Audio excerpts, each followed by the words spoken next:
welcome to the Red Barrels podcast. It's episode 8. They keep coming. Whoa.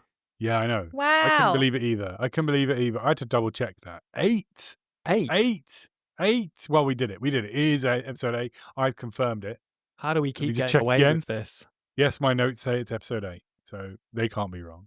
Now, dear listener, if you're listening to this and you're thinking, wow, that sounds like absolute shit. That's because this is Hopefully our not. first... Hopefully not thinking that. Hopefully not, but it might have happened. Hopefully you're It thinking, might have wow, happened. it's so nice. This is people Yeah. speaking all at the same time. How I know. strange and unusual. Incredible. Yeah. Don't worry, listener. That's just how Alex sounds. Yeah. But if it does sound like shit, it's because this is our very first episode recording remotely. We're in our homes. Whoa. We aren't in the same place. We're looking at each other on Discord.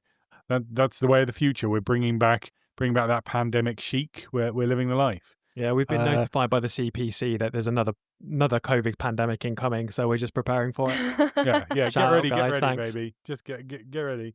The benefit of this is that unlike our previous recording setup, where we only had 2 mics, we now have 3 mics. So that's all Wow. Now 3 we of us. can We interview don't have to each swap and it. interrupt It'll each just be other all easier. the time. Just do it Yeah. constantly. Can It'd be laugh nice. It'd be On that thought, and Sophie, hear everyone's. Yes. Thank you for interrupting Shut me. your- Go ahead. Shut your face. It's time to shine. What a bad Luke. look.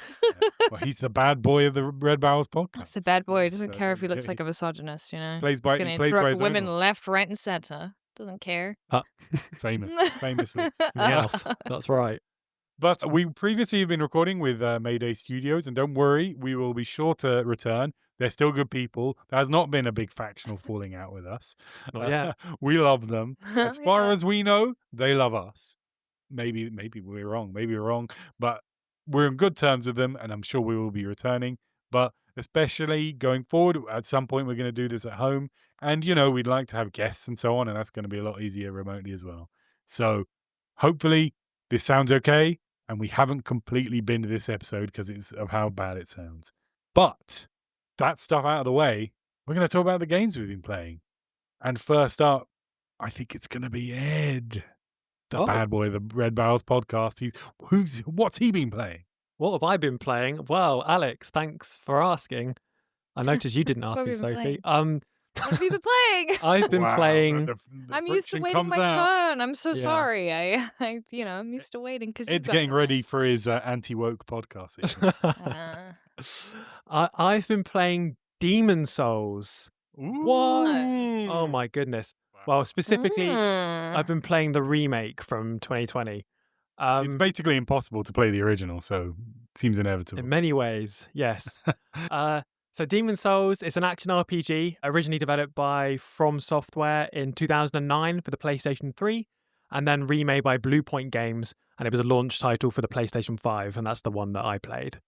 Demon Souls, for the uninitiated, is considered the first in the Soulsborne series, which is a series of mechanically similar games from Software, which also includes the first 3 Dark Souls games, or all the Dark Souls games that currently exist at time of recording, as well as Bloodborne, Sekiro, and Elden Ring. So while this was the first one that came out, it wasn't really until Dark Souls that series took off, which sold over 11 million copies, while Demon Souls sold a pitiful 2.5 million. Even having been released twice, it still only sold half the amount of Dark Souls. So this one hasn't quite got as much love over the years as Dark Souls. At least until it was remade. It did do quite well on streaming, I think, when it came out again. Can you confirm that, Sophie, as a streamer? Yes. Thank you very much. I actually don't know That's the because expertise I we guess need just right the now. Souls genre in general. They're like it's always a banger on Twitch. Like I feel like people are Yeah. playing Elden Ring all the time. So People react very strongly in it, don't they? Mhm. Obviously, I guess it's a Sony exclusive, so that doesn't help with sales either. But then so's Bloodborne, and that sold 3 times more than the remake. So, what can you say? Speaking of Bloodborne, that is the only game in the Soulsborne series that I'd played coming into this one. It's been a while. I played that in 2018.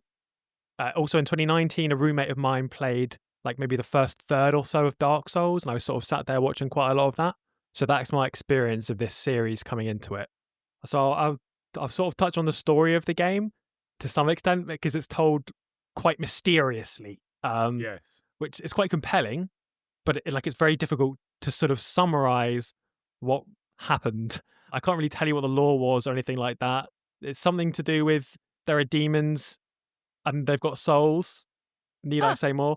You have to beat Yes. bosses. Who are those You do demons need at to the say end? more. At the end of a I series think of there levels. probably is a little bit more to be said about it. There is more to be said about it, but I'm just going off like how I experienced the game, which was that it was quite simplistic, but it implied that there was a lot of depth behind it.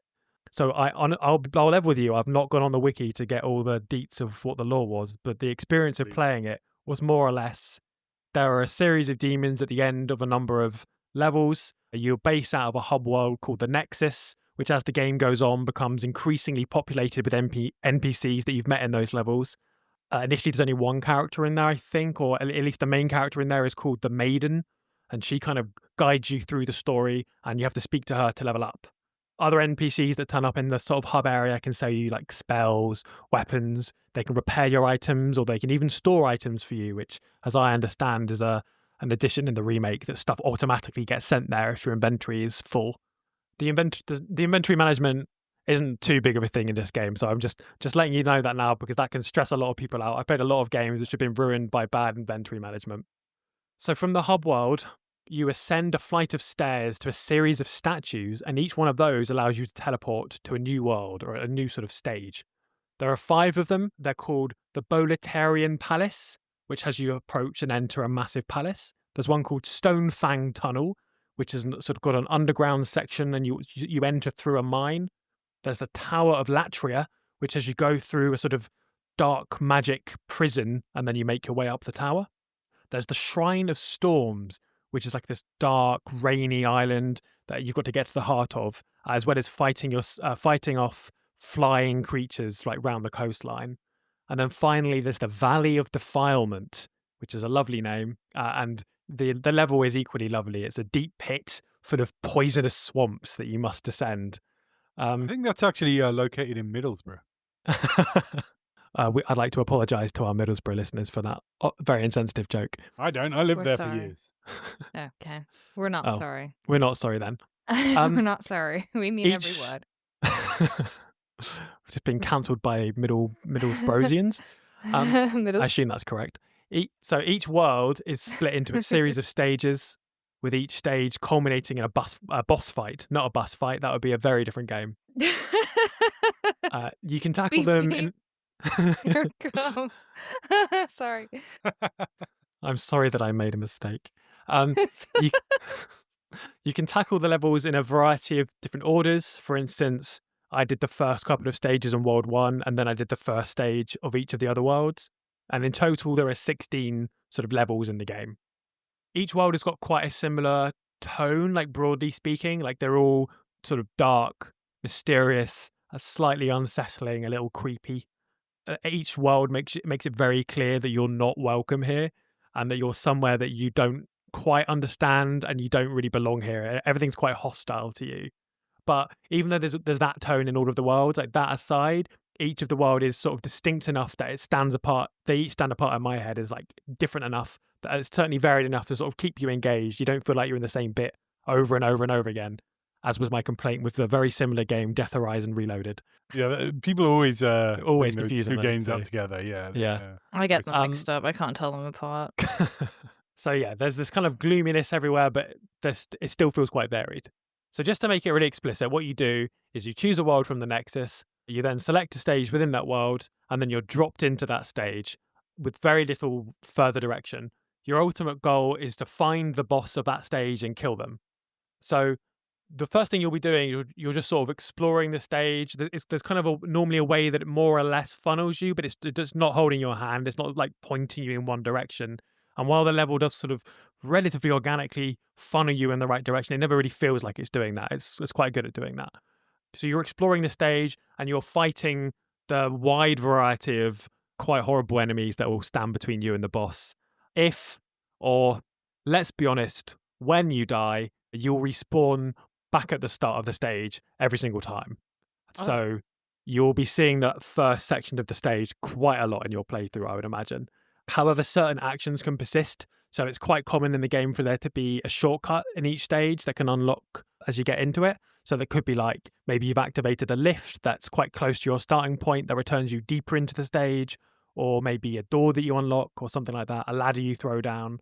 So while you're restarting at the start each time, you can still kind of make progress and through unlocking shortcuts. So my experience with each stage, there's kind of like three parts to each stage, to your like engagement with each stage. The first is the exploration phase.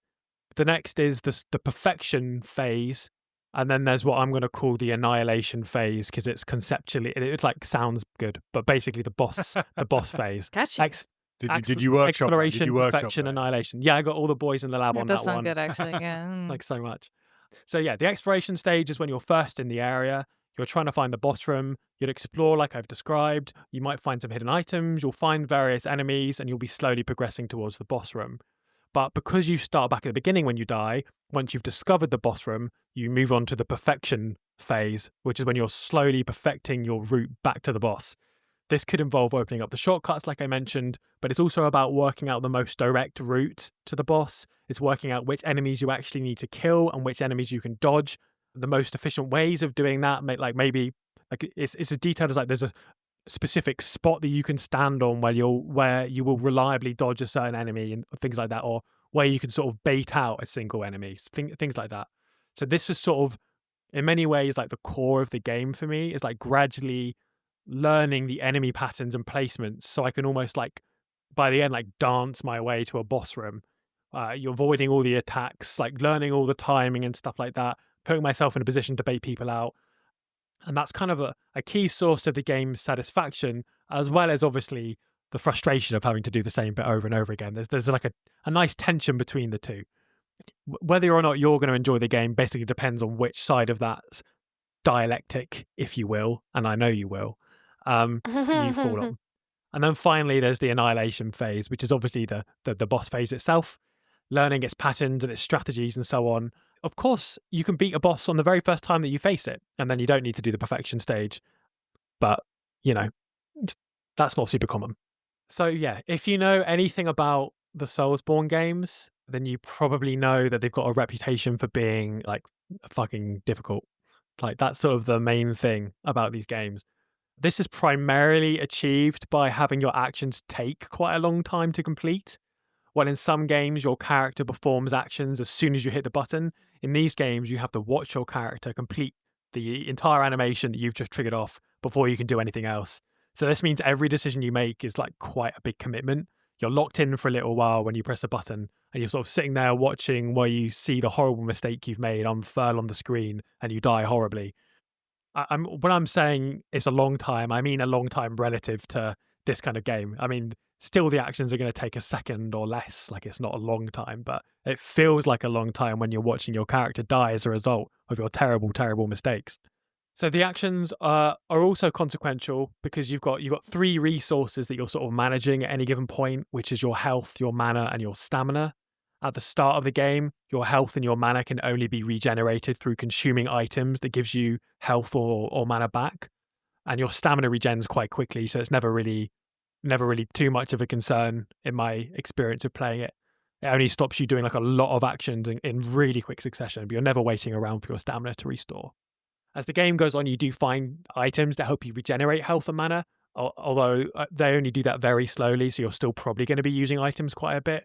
But all of that means it is basically best to avoid damage wherever you can, and there's a lot of enemies that can do a lot of damage to you very quickly. So that also adds to the consequential feeling of you making a horrible error, which you might do. Go on, Alex. I believe that in the original version, it's like a change they made for the PS5 version. Like the main way you heal up normally is there's like this grass that you pick up, and you've just got this Yeah. surprise, some sort of grass, and that sounds more exciting than it is. It's just normal grass. It's It was not. It's pretty not drugs. wild. Yeah. Uh, but I think like originally it was extremely rare, and it was a really annoying way to get more of it. Whereas I think now you can just buy it from Hmm. a merchant in the hub area. So just trying to trying to play that Yeah. game that way sounds like a nightmare to me. Yeah, I mean, I don't know if they have upped the frequency that the grass drops as well, but I never had to buy any of the grass. I was finding but different stages will tend to have like different items which drop repeatedly. So Yeah, if you yeah. get stuck for a while on one that drops health items, which I did at one point, then I just for the entire rest of the game I never had to really worry about running out of health items. How does that compare to, sorry, modern, or well, not modern, but like more recent Souls games like Elden Ring or whatever? How do you actually restore health? I don't actually know. Well, in Dark Souls, you have a what's called they call it the Estus flask, and it's Okay. just every time you go to a bonfire, it refills, and that Oh, gives it, you it like refills. Okay, okay. Because a I remember the certain number of flask. heals, basically. Yeah, Yeah. and Okay. I think. it's called something different in Elden Ring. Yeah. But Yeah. yeah, Yeah. Yeah, and you can never run out of those, right? no, Whereas in, or at least not properly. Whereas in Bloodborne, you could run out of them, I think, but they were like quite easy to get more of, and when you started running low on Mm, them, then enemies would drop them quite frequently. well, no, mm, the problem in Bloodborne, you could buy the blood vials, but you could also get to a point where you were just out of and I think that every time you buy them, they got a little bit more expensive. Yeah, So that sounds right. eventually, it's basically impossible to buy them because you just capitalism, run out. baby. So you end up Yeah. just having there's like this one area where there's like a couple of big monsters that always drop blood vials, and you just farm them, and everyone hates that. So hopefully, if they ever remake Bloodborne, which I'm sure they probably will at some point, they will fix that. Well, yeah, speaking of the currency then, as you kill enemies in this game, you get a currency called souls. This is the currency that you use to buy things like health items, but it's also the currency that you use to level up. When you level up, you can increase your stats, like things like vitality, which increases the size of your health bar, or intelligence, which increases the size of your mana bar, or things like magic, which increases how much damage spells do, and also how many spells you can have on your hotbar at once. Whenever you die in a level, you drop all of your souls, but you can recover them by returning to the place that you died. If you die a second time without recovering your souls, they're gone, buddy. Tough luck. They're lost forever. So that really ups the tension when you've got a lot of souls that you've dropped and you're like desperately trying to get back, and you find yourself doing bits that you know you've done perfectly multiple times before, and suddenly they're really challenging just Mm. because of the stress. So I'm gonna I want to be upfront. I'm not going to hold anything back from you guys, This is the real me, guys. That's really I'm kind of living my you. Always, truth. always, always, always. Let Um it loose. Yeah, speak to us. yeah, Tell us For what you're your thinking. get wild. extreme and sometimes obnoxious honesty. Hmm. I think I spat on the mic. That's probably not good. Well, look, what I'm admitting to you is I played this game very conservatively. There's a lot of, you could get very sort of a macho about beating a difficult game like this, like some people do online. They get very like protective about it. That was not my. That was not what I wanted out of this game. I wanted to make this game as easy as humanly possible for myself. No, Um, that's an absolutely legitimate way to play these games. Thank you for Thank your you. honesty. Really So appreciate your yeah. honesty. So I'm going to tell you right now. I before I played this game, I googled what the best build is for this game, and I stuck with that. So I'm not trying to prove anything by having played this game. I feel like I beat Bloodborne without doing all the research and stuff. So I feel like I've proven myself to Soulsborne. I don't need to do anything else, and the rest of the time I'm just going to sort of try and have a nice time with it. But what that meant was is that I played as a mage in Demon Souls, and I did have a significantly easier experience with Demon Souls than I did with Bloodborne. Obviously, part of that is just having played one of these before, but I think being a mage was a lot easier than being whatever I was in Bloodborne. That's all like ranged stuff in Yeah, as a you're mage, right? firing Yeah, spells from a distance at people, and yeah. you can sort of buy better spells as you go along. That's what I did in Elden Ring. I was also a coward. Nice. I was also very careful about returning to the Nexus to level up whenever I had enough souls to go up a level. Like, even if I was in the middle of a level, I noticed I've got enough to level up. I'm like turning right around, going back to the hub world and leveling up. So that meant Mm. that I was leveling probably more quickly than the game would expect. So yeah, this basically made my experience with Demon Souls quite a lot easier than I expected it to be. And I'm not saying it was an easy game. Like, it was still definitely a hard game, but it felt quite tough but fair. I didn't get stuck on any specific section for more than maybe like 2 or 3 hours. I always felt like I was gradually getting better at each section, perfecting my route, getting better at the boss. So this setup for me was actually pretty ideal. The game felt hard, and I still had that like big sense of achievement that these games are sort of known for, but it wasn't really frustrating for me. Like, outside of a few moments, it was a much less frustrating experience than I had with Bloodborne. Like, I love Bloodborne. I have a lot of love for it in hindsight, but my experience minute to minute of playing this game was quite a lot more relaxed and more fun, like minute to minute. Bloodborne is more like a relief to have gotten through. Like what I imagine running a marathon would be like for me anyway. It would be like, thank God I did that, but also thank God I'm not doing it now. Whereas Demon Souls was the minute to minute enjoyment was there. Yeah, I mean, also, I would, it's hard to judge the difficulty of Demon Souls naturally compared to Bloodborne if you want because of those caveats. But it did feel to me like this probably was an easier game than Bloodborne, especially with the bosses. So I said there are 16 proper bosses in this game, and I beat 5 of them on my first attempt. Oh, And there were wow. quite a lot more that I beat within my first 3 attempts. So Wow. over half the game of the bosses I beat in my first 3 attempts. There's only one of them that really posed any like. I think there's only one of them that took me like a double digit number of times to try and beat. Who was this guy called the Flame Lurker? He's this large demon. I'm saying he. I don't know their gender, but I'm gonna say he.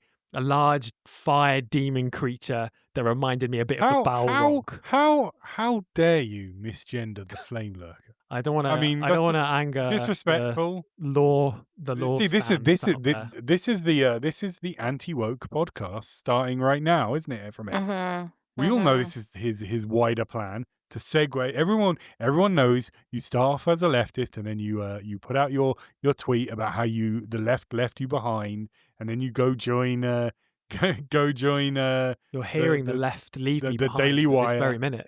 Mhm. We are leaving It's you all coming behind, up. yeah, It's all coming up, as we speak. and all because you refuse to give the Yes. Flame Lurker the respect they deserved. Yeah, fair enough. I deserve that. Sorry, everyone. I I think it's like a big apologize. spider, isn't it? No, it's like it looks a bit like a Balrog. It's sort of on 2 legs, Oh yeah, and yeah, yeah. I remember that yeah, one. Yeah, it lives in the Stone Fang Tunnel.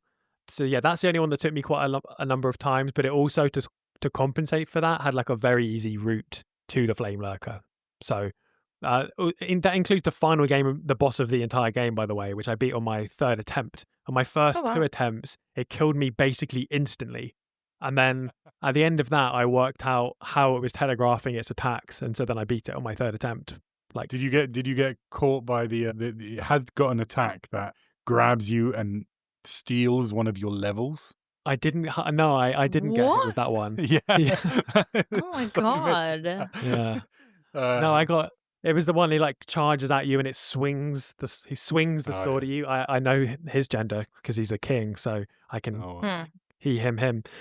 Yeah, he swings the sword, and when you dodge, he still hits you anyway, unless you dodge in a very specific direction. But I worked out the telegraphing around which direction you need to dodge, and then I beat him.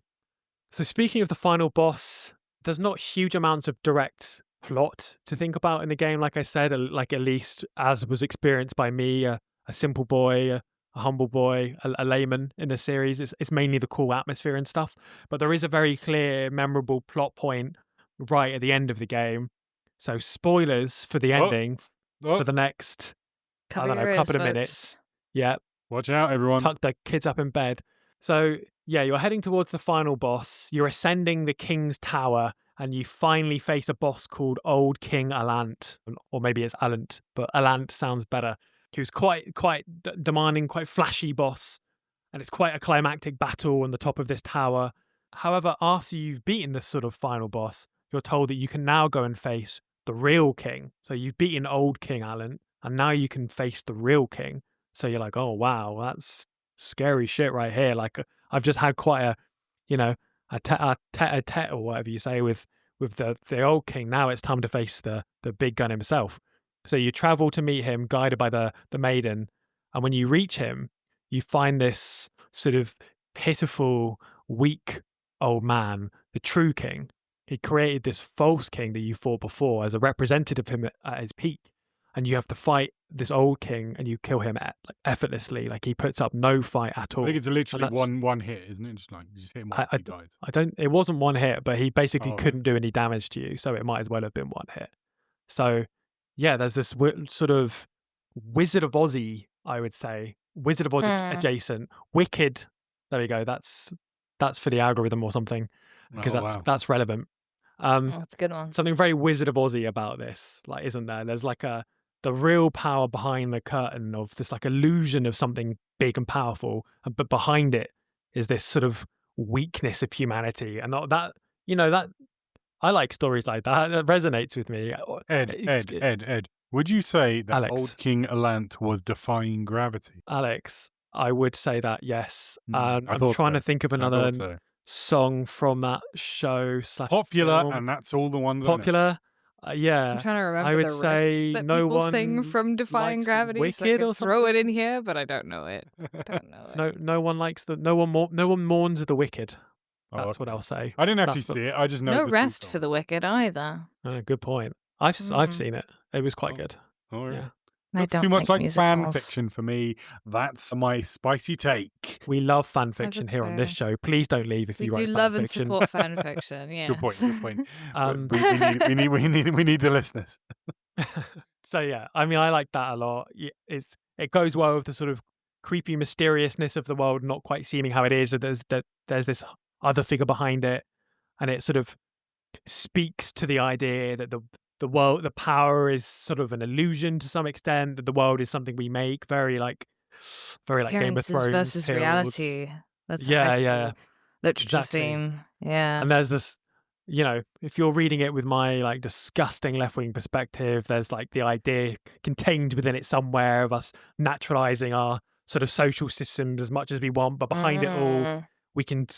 There's the humanity lingering there. We can't get away from it. We can disavow our most important decisions and pretend that they're being made by algorithms or by capital instead, or moving away from democratic decision making and reasoning as if that sort of helps us escape from our weak, aging bodies that we're all lumbering about with. To me, that's what it spoke to, and I enjoyed that. I mean, I obviously don't think it was explicitly an anti-capitalist thing by any stretch, but it obviously was a sort of a commentary on the illusion of power. And as living under capitalism, as so many of us do, that's how I chose to read it.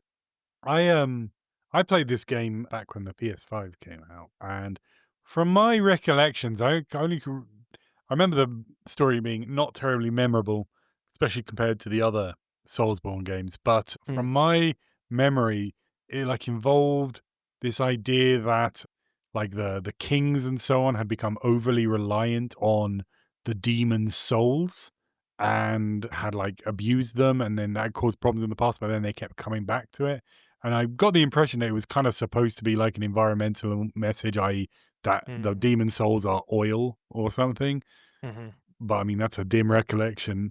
I could have formed a better theory if I'd known further in advance that you were going to play Demon Souls. I could have put something together. My humble apologies. I apologize to the listeners for you being denied my incredible rantings.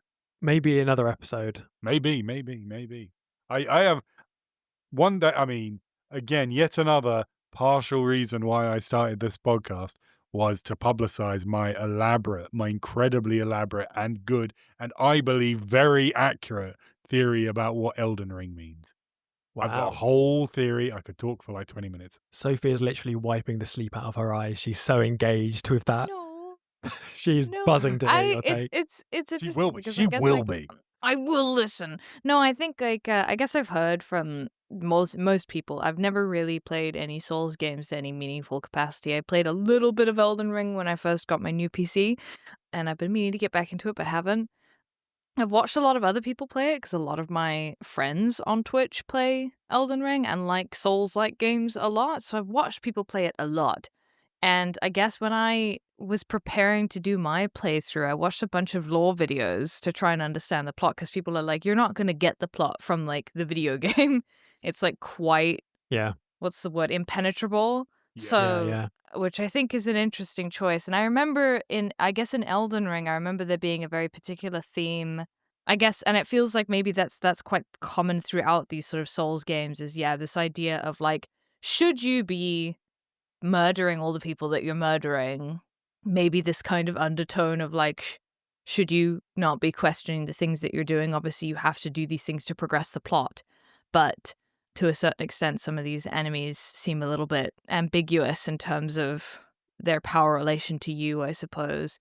I think the only sort of I would call it a Souls, like I don't know if other people would, but like Shadow of the Colossus, I feel like has kind of explores a bit of a similar theme in terms of, you're just kind of like, I guess the plot of Shadow of the Colossus is you're just going around killing giant rare monsters for the sake of reviving your girlfriend. And in order to pursue the plot, like it's not like a choices game. You do have to do that.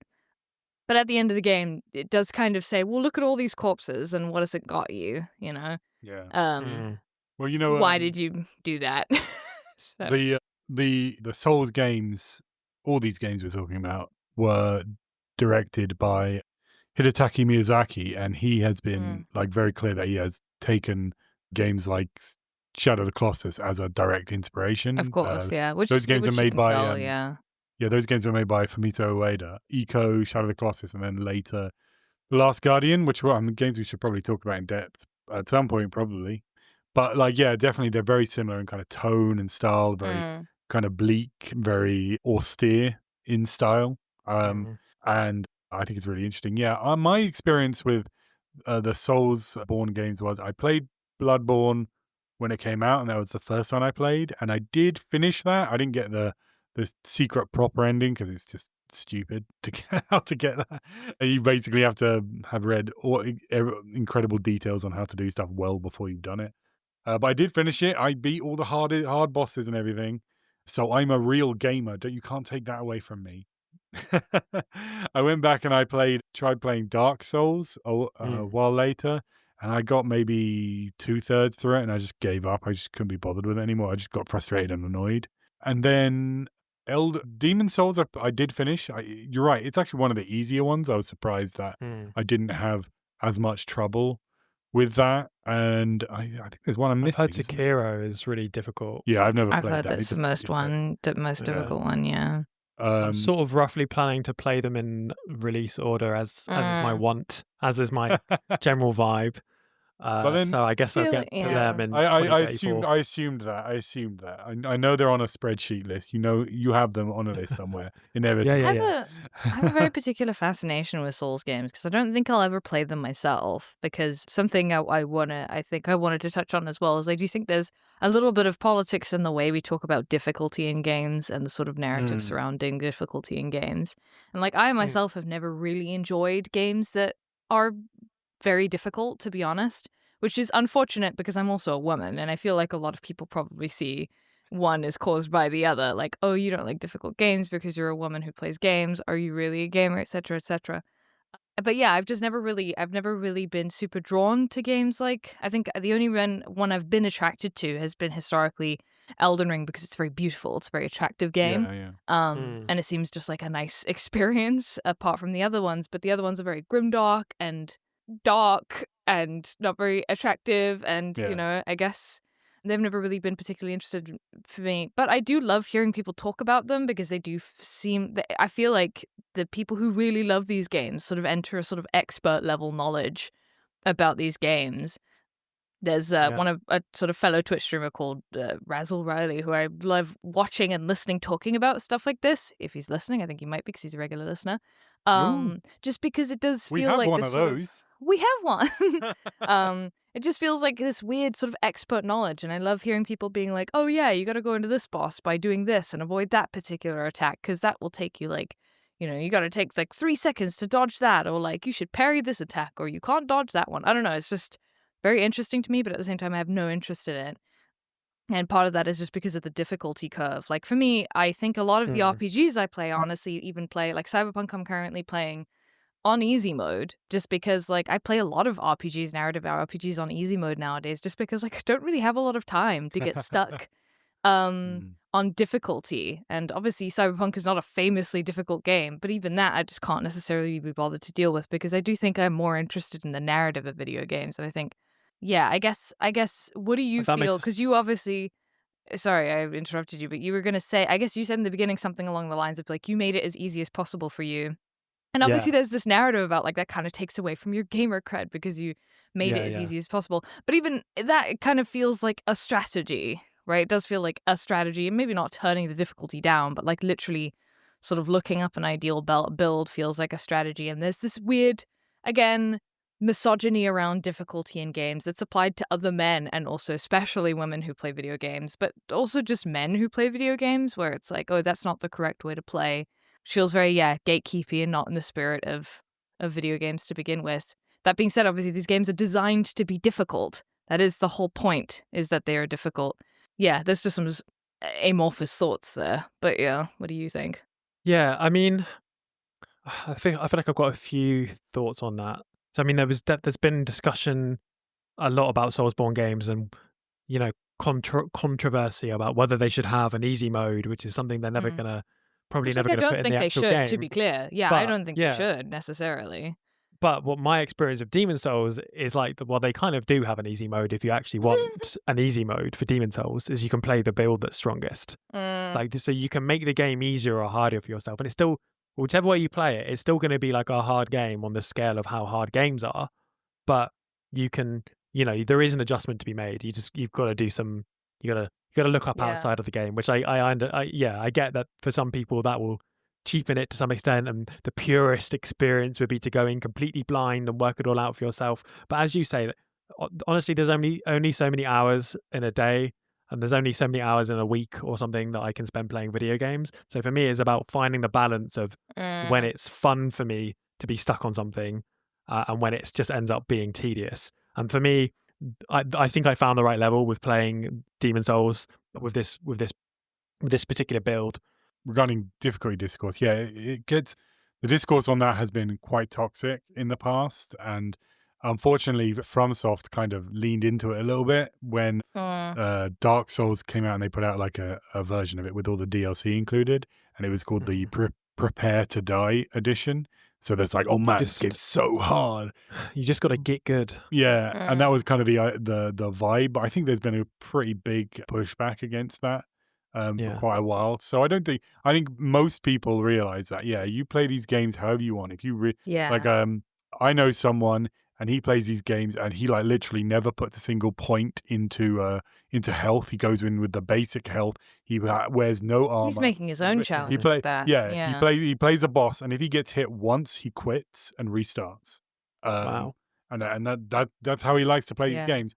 But ultimately, if you want to kind of cheese it, if you want to bring in these games usually have all sorts of kind of ways to make it easier. So like summons to have like AI characters help you out, bringing in multiplayer character, real people to help you out. Like yeah, using specific builds. There's a lot of ways to make it easier. My opinion, to be honest, I think that the first game of theirs I really genuinely properly enjoyed more than I just kind of really respected was Elden Ring, because it felt like it was the first time that kind of difficulty worked, because you could like go up to a boss and oh, it's so difficult.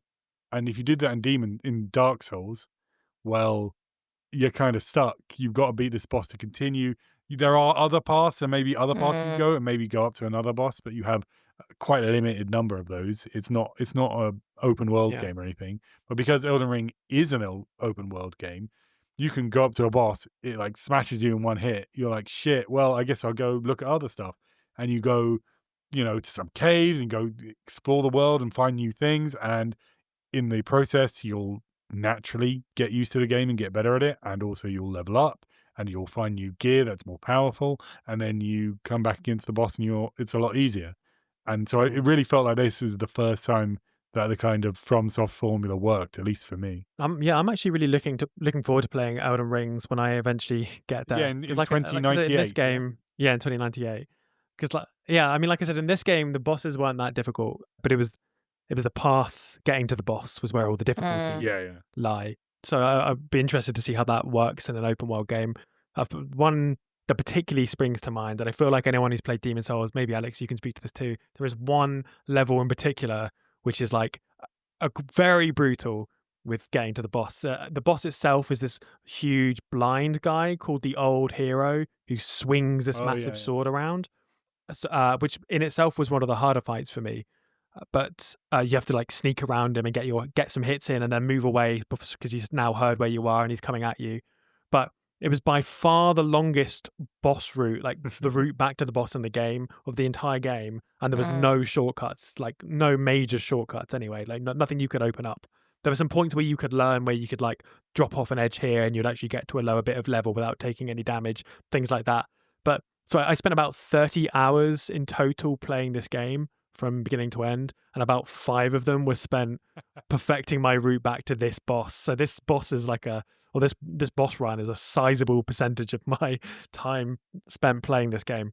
Yeah, So yeah, the run back to the boss has been like a classic thing, but even in Elden Ring, like all the bosses, you can just restart at the boss. You just There's reset a the little boss, yeah, which is nice. a Yeah. little icon Mm, thing that outside every boss room, and even just mm. like before major fights you might have generally, Mm. and you just can restart there if you want. So it kind of ended the boss run, So but yeah. So yeah, interesting. I'm looking forward to that. Sorry, Sophie, you're going. No, yeah, I was gonna say that like another thought that I had is that there is something, like I said, kind of misogynistic, and then on a larger scale, capitalistic about this sort of idea that suffering is virtuous. And it made me think of that recently because I got this tattoo yesterday. And if depending on who you ask about tattoos, some people are like, absolutely, you just got to sort of like knock it all out in one session. If you don't, you're being a bit of a baby. If you can't handle the pain of a tattoo, then it's not worth getting. The whole point of getting a tattoo is the pain, which I disagree with. I think it's the art on my body. That's the point of getting one. Hardcore, Um, dude. and like for me, like I don't use, there are like numbing creams and stuff available on the market, which I don't use myself. But for this one in particular, it was a 6-hour session. And then right towards the end, she offered me some on like just the bit that was really giving me trouble on my hip. And I was like, yeah, go on then. Because it made her job easier as well, that she didn't have to I didn't really take breaks very much, but also I don't flinch as much. My muscles don't retract as much, all sorts of things. But it just kind of reminded me of like how there are people out there who would say like you shouldn't get a tattoo if you need to get any sort of like pain management or whatever. And it kind of just reminds me of, I'm sorry about the weird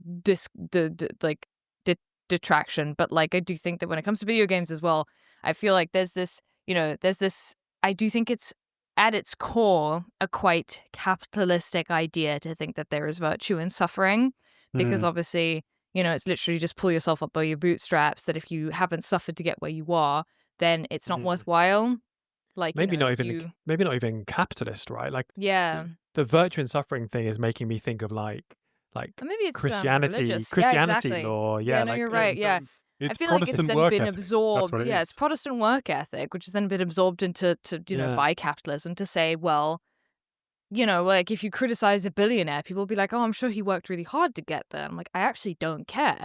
I don't think that hard work or suffering is virtuous, but a lot of people just sort of tacitly accept this. And I feel like that comes up a lot in video games. And again, it has this misogynistic undertone of, if you need assistance with something, getting a video game, if you can't play a difficult video game, that makes you weak, therefore feminine, therefore bad, And Feels like it also, fits in slightly with Nietzsche has got this thing about yeah, slave morality versus yeah. like And like, noble or aristocratic morality. yeah, And it feels like yeah. this maybe the sort of worship of pain is like a weird slave morality element where you're Yeah, like yeah. And telling this, yourself that yeah. your own pain is like something Yeah, that you this should idea be that like hold on to. definitely, and like that joy can be withheld from you if you don't suffer for it. Like when it comes to like video games, where it's like, well, if you don't want to play video games on difficult, then you shouldn't play them. You don't deserve to play them. And like I 100% agree. No Like I'm dessert not for you.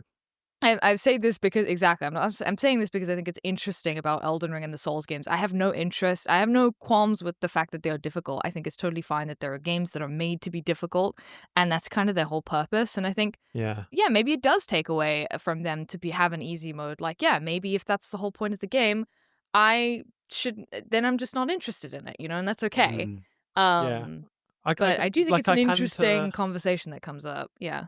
it is definitely an interesting conversation. Like I can kind of relate, not with Demon Souls, or sorry, not with Soulsborne games, but with RuneScape, to the idea of Everything comes making a back to game. RuneScape. Everything comes Every back game to is Everything based comes on back to without RuneScape. fail. RuneScape is the first and only game. Everything is inspired by Uh, RuneScape. Everything else is just a mini game within RuneScape, and you've just not noticed yet.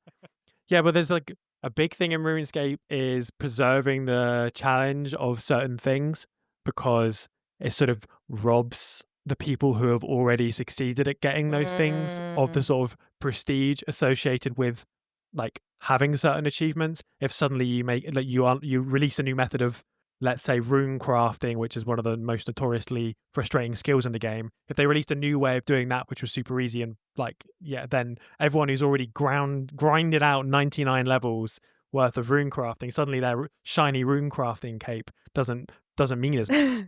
So Which we I do see like in I do kind of boomers, like talking about the we economy, do. right? I Like mean, who say like, It's "Oh, you different when don't deserve people's to have lives nice are at stake things." with boomers. Yeah, but I'll that's the thing, I'll though. defend the runescapers. Yeah, That I'll is defend certainly RuneScapers. But like you do it's see it like obviously in this boomer conversation or like even yeah, anyone you do. really basically who's sort of worked hard to get where they are. Like, okay, do you But really yeah, think that I should suffer as well? Is that's what our takeaway is? And they'll say yes. but Yes, you I guess should. I would want to be clear that while there can definitely be the sort of toxic elements around, like, I don't know, difficulty culture or something like that, Mm. I think there, yeah, as you said, Sophie, there is something like legitimately compelling, and Yes, which I there agree is with. Yeah. something that it's Yeah. doing by being so difficult. Um, Yeah. yeah, I mean, I just mentioned the hardest bit in the game for me was that 5 hour stretch. I had a break in that of about a week. That was when I went away and got engaged. I Oh, like, Congrats never woo! get Thank you that. very much. Gonna again. drop that in on every podcast until my wedding. Everyone. Um, Getting ready to be a wife guy. Can't wait for your but wife guy arc. but Yeah. it meant, like I referred to earlier, there was like some boss Mm. runs where I'm learning like the specific tile or the specific like detailed point that you need to stand Mm. to bait this boss enemy and dodge this enemy. And it sort of really creates this sort of like deep engagement with the Mm. game, like with the minutiae of it sometimes to perfect these routes through, which is only possible because it's so difficult. And it really increases my respect for the game, like not like Yeah. conscious, like not on a conscious level, but on like I really have to take the game seriously, and it needs to be the main thing I'm focused on if I'm ever going to actually beat it. So and it means that I've come away with such clear memories of each level and of each boss, like way more so than most games that I finished. Like I'm playing a few other games at the same time now, and I it's much harder in my head to tell apart like the specific sections in those other games because Mm. I just haven't had to like be so focused on it and do it so many times. And then the other part, of course, with the difficulty is the sense of triumph you get when you finally beat a Mm. stage that's been giving you trouble or a boss that's been giving you trouble. Like it's so appealing to me. That feeling that is partially relief, but it's partially like, yeah, like you're so sort of proud of yourself. There's like a jubilation, Mm. and it's obviously just something silly in a video game or whatever, but it's like it does No, but it's feel very very real. real. Yeah, And it's very real. yeah, Yeah. and I think it's that sense of achievement is something that's I'm not sure if it's unique to games in terms of like as an entertainment product, but it's something that I don't think other mediums do like quite so well or in quite so concentrated a way. Like sometimes, yeah, I do feel proud of myself after having finished like a particularly long book or like maybe like a world renowned a well-renowned one that I've been when I finally finish Capital Volume 1 after many years of reading it, I'm going to feel very proud of myself. But there's a certain feeling you get in games of having overcome something that I think is just really appealing. I think it would always be appealing, but I think it's appealing, especially like we live in a world where that kind of pure feeling of achievement is quite often denied to us. Like often Mm. your jobs are quite our jobs are quite alienating. You know, if you're lucky enough to work in a job where you even care at all about what you produce or the service you provide, like you probably have quite little ownership about it, about the things you create, the services you do. You probably have a series of bosses directing your actions and sort of appropriating your work. And it's rare to have this sort of like tangible, untarnished feeling of I did that. I did that and no one can take that away from me. Like Mm. I killed those bosses, I beat that game, and it was an achievement that I've done, and that's it. Like no one else did that for me.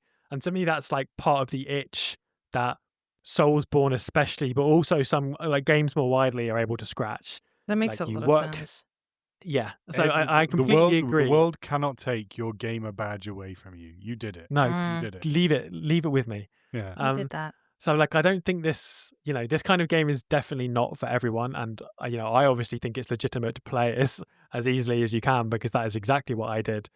But and these games can definitely be frustrating, but the reward for that is a lot of satisfaction. So Mm. it's like a purely to me, I don't know, it's purely like a maths question almost to me. It's like will your satisfaction outweigh the frustration? And for some people the answer will be yes, and for some will be no. Like you need to be patient to get through the game.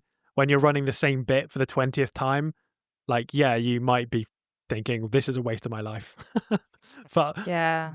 ultimately my overall experience is like it was worth that, and it was worth it in Bloodborne too, which was a harder game for me.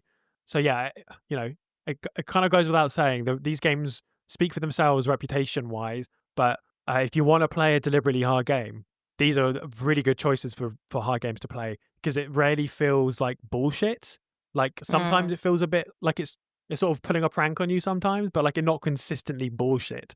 Like sometimes you get a bit unlucky, but it's never the end of the world. Like there are some other games that I've gone out of my life that I played specifically because they're meant to be really hard, like Super Mario Bros. 2, the one that only came out in Japan. Oh yeah. Um, and like some other older games, like I've got strong reputations for being really hard, and a lot of those it's partially because the game is quite bullshit. This Yeah. one, it's not so Mario much that. 2, the original Mario Mario, 2 is is absolute bullshit. bullshit, that Yes. game. Or like But it I've not really played earns like that difficulty, I guess, is the difference. yeah. Mm. Exactly, that's exactly it. It earns the difficulty. It's not trying to like completely fuck you over. Like sometimes it will pull little pranks on you where there's traps you're not expecting or whatever.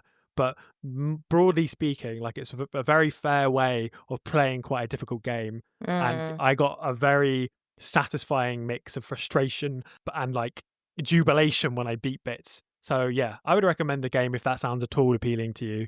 And if you're just in the mood to check out something really difficult. And if you're not, you're still a completely valid gamer. That's I feel like the my I think that's the final main takeaway, my yeah. final word. We love you whether you want to play it like Alex's friend who resets every time they get hit, and we love you if you're like only got fucking an hour to play a video game a week. I'm not going to waste it doing the same bit 50 times. Mm. And I think that was Very my Demon magnanimous Souls of you. Very take. magnanimous. Please mhm. don't stop listening. We love you. I think it's a good take. I think just the last thing I wanted to say was also just like, yeah, I really want to play Elden Ring one day. I really do want to, because like my very, very brief experience with that, I played that, I forget what it's called, but basically the Pinocchio Elden Ring game, the puppets one. Oh, Was it Lies of Lies of P. P? Lies of I P. played that demo on Oh yeah. stream and I beat one boss on stream. It was my first ever experience with a Souls-like game. And like that jubilation that I experienced when I finally beat this boss after like, not a very difficult boss, but like 2 or 3 goes in like the tutorial section essentially, I was so happy. And it was such a sort of a high. And it was especially amplified by Twitch streaming at the time as well, as because everyone could share it with you. I really understand why it's such a popular genre on Twitch in particular, because like the entire audience is there with you, struggling with you, placing bets on if this is going to be the one that you're going to succeed on. And then when you finally do get it, everyone can celebrate together. So I really, really see the appeal of it, especially on Twitch. It's the sort of thing that, like, absolutely I would never play by myself because I think I would just get frustrated and angry. And those aren't fun feelings for me to spend if I don't have that much time playing a video game. But, like, if it's, Yeah. I feel like I'm very much, if I didn't Twitch stream, probably the idea to play them would never even be on my radar because, like, Twitch, I'm like, if I played it on stream, it's a very particular environment it creates where everyone's cheering you on / making fun of you for losing, and it just makes the whole thing a lot more fun, I think, for me. So that's, and I'm not also it just video games well. It's a video game that does a video game thing very well. It's a very difficult yeah. feeling to create outside of any other medium. So I really think it's a very powerful experience for that reason. I'm not a speed running guy, but it kind of reminds me a little bit of the like summoning salt videos. If Oh, I you've love seen watching. them, I love seen them watching on YouTube at all. speedrunning. Of like the experience of watching someone do something over and over again, like on a Mm, stream, like that you can get kind of like a much more accessible version of that from playing these games. You don't need to be the that's so world's best at true. something. Yeah, that's so Like, it's that true. kind of vibe. So yeah, would recommend, listener. Oh, well, that's Demon Anyone else Souls. been playing any games? Anyone else I been think playing games? I think I'm going to talk about the Am games I I've been right? playing. Oh, Yeah, tell yeah, us it's what going to game you've happen. been playing recently. I've been playing, well, I didn't even know you played games. dedicated listeners will already know that I've been playing Assassin's Creed Shadows, but the Oh update yeah. is I finished Assassin's Creed Shadows. Woo! So I've got all the juicy Ooh. deeds. Yeah, so as I said last time, this game is the first one set in feudal Japan, which has been a long requested kind of location by the fans. And it caused a bit of a kerfuffle when it was first shown off because there are 2 main characters. One is a Japanese woman, and the other one is Sasuke, who is a real person, real historical figure who was a samurai, apparently from Africa, freed slave. He was taken over by the Portuguese and through some means got freed and kind of given as a retainer to Oda Nobunaga, who was a big warlord who tried to unite Japan by killing anyone who stopped him from doing that. And that's kind of the basic setup of the game. You start off as Naoe, the Japanese woman, and you play quite a long time just as her, other than a very brief introduction at the beginning with Yasuke. And I think the last time I spoken to her, I hadn't even got to Yasuke yet. Yeah, that's what you said. Yeah, it's literally like 6 hours in or something. It's ages In, before you in episode 6 when you covered the first parts of this game. Oh, this is where our bookkeeper comes in, Ed. Thank you. Yeah, so Bad boy bookkeeper. you've got many guises. You're a man of multitudes. I wear many A hats. bad boy of multitudes, I should say. So basically, the big thing. So yeah, you play as Naoe for the first 6 hours, but finally Sasuke comes in, and the kind of big difference is with him is Naoe is basically a ninja. She's a shinobi, which really kind of fits Assassin's Creed fairly obviously. She's flitting about on the rooftops. She's coming down in the shadows, the titular shadows, stabbing a guy, all that stuff. Very traditional gameplay for Assassin's Creed.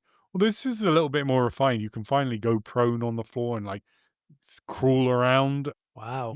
You can actually It's like hide. Metal Gear. Revolutionary. Yeah, a little bit. You can hide in the shadows, and the lighting had no bearing on any of the previous games. But now, if you stay in shadow, you will be harder to see. Things like that. So it's pretty I good. can't believe it took this many games to add those mechanics. I know. That's That's crazy. insane. Yeah. But it's always been a pretty light stealth game, to be honest. But this is like It's a a little shame, bit really. deeper on stealth, and it's pretty fun. But the big difference is Sasuke is a samurai, and also he's Is it fucking Sasuke massive. or Yasuke? Yasuke. Oh, you're right. It is Yasuke. Yeah, okay, sorry. If I said Sasuke, Like every Sasuke's a time, Naruto character, and everyone's gonna be like Sasuke. That's the wrong guy. I'm not a Naruto guy, but there are ninjas Yeah. in it. Was this character definitely a samurai? Because in the last time we brought this up, you mentioned that was a point of hot dispute. Yes, on the the reason I did mention, yes, there was controversy, for and the controversy speed, is that hot pursuit. racists really didn't like it. That's the controversy. Even though, Turns out racists are Yasuke- weird about black people. yeah, as I said, Breaking. he Do is. you know what, racists? We really don't like you. Yeah, So we're not take fans. that. Yeah. We're not fans. Checkmate. As I said, he is Tolerating a intolerance is historical, intolerant. an actual character, an actual person who really lived. There is some level of dispute, it seems, but among some historians, though apparently only a minority of them, who say he was technically not a samurai, but Mm. a retainer, which is technically different in some way. But like he had samurai swords, he had samurai armor. He was like given a house in like the That feels like samurai Reddit district. actuallyisms, Yeah, honestly. So shut the That's fuck one up. of the rare experiences when these people actually listen to a minority. Yeah. But I mean, Yasuke is like quite well known, from my understanding, in Japan. He's like quite a famous figure there.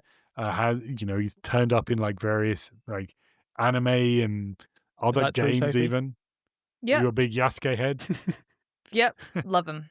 That's don't our know. Japan Yes. expert speaking. I mean, there's Pan correspondent. But, Afro Samurai that might be inspired by him I as well. I I'm kind not of sure. assume it is, but Samurai I don't know if it is Champloo. directly based on him. Yeah, I don't. Probably Um, inspired at least. probably, yeah. But Or maybe Yeah. he was inspired by the game. maybe.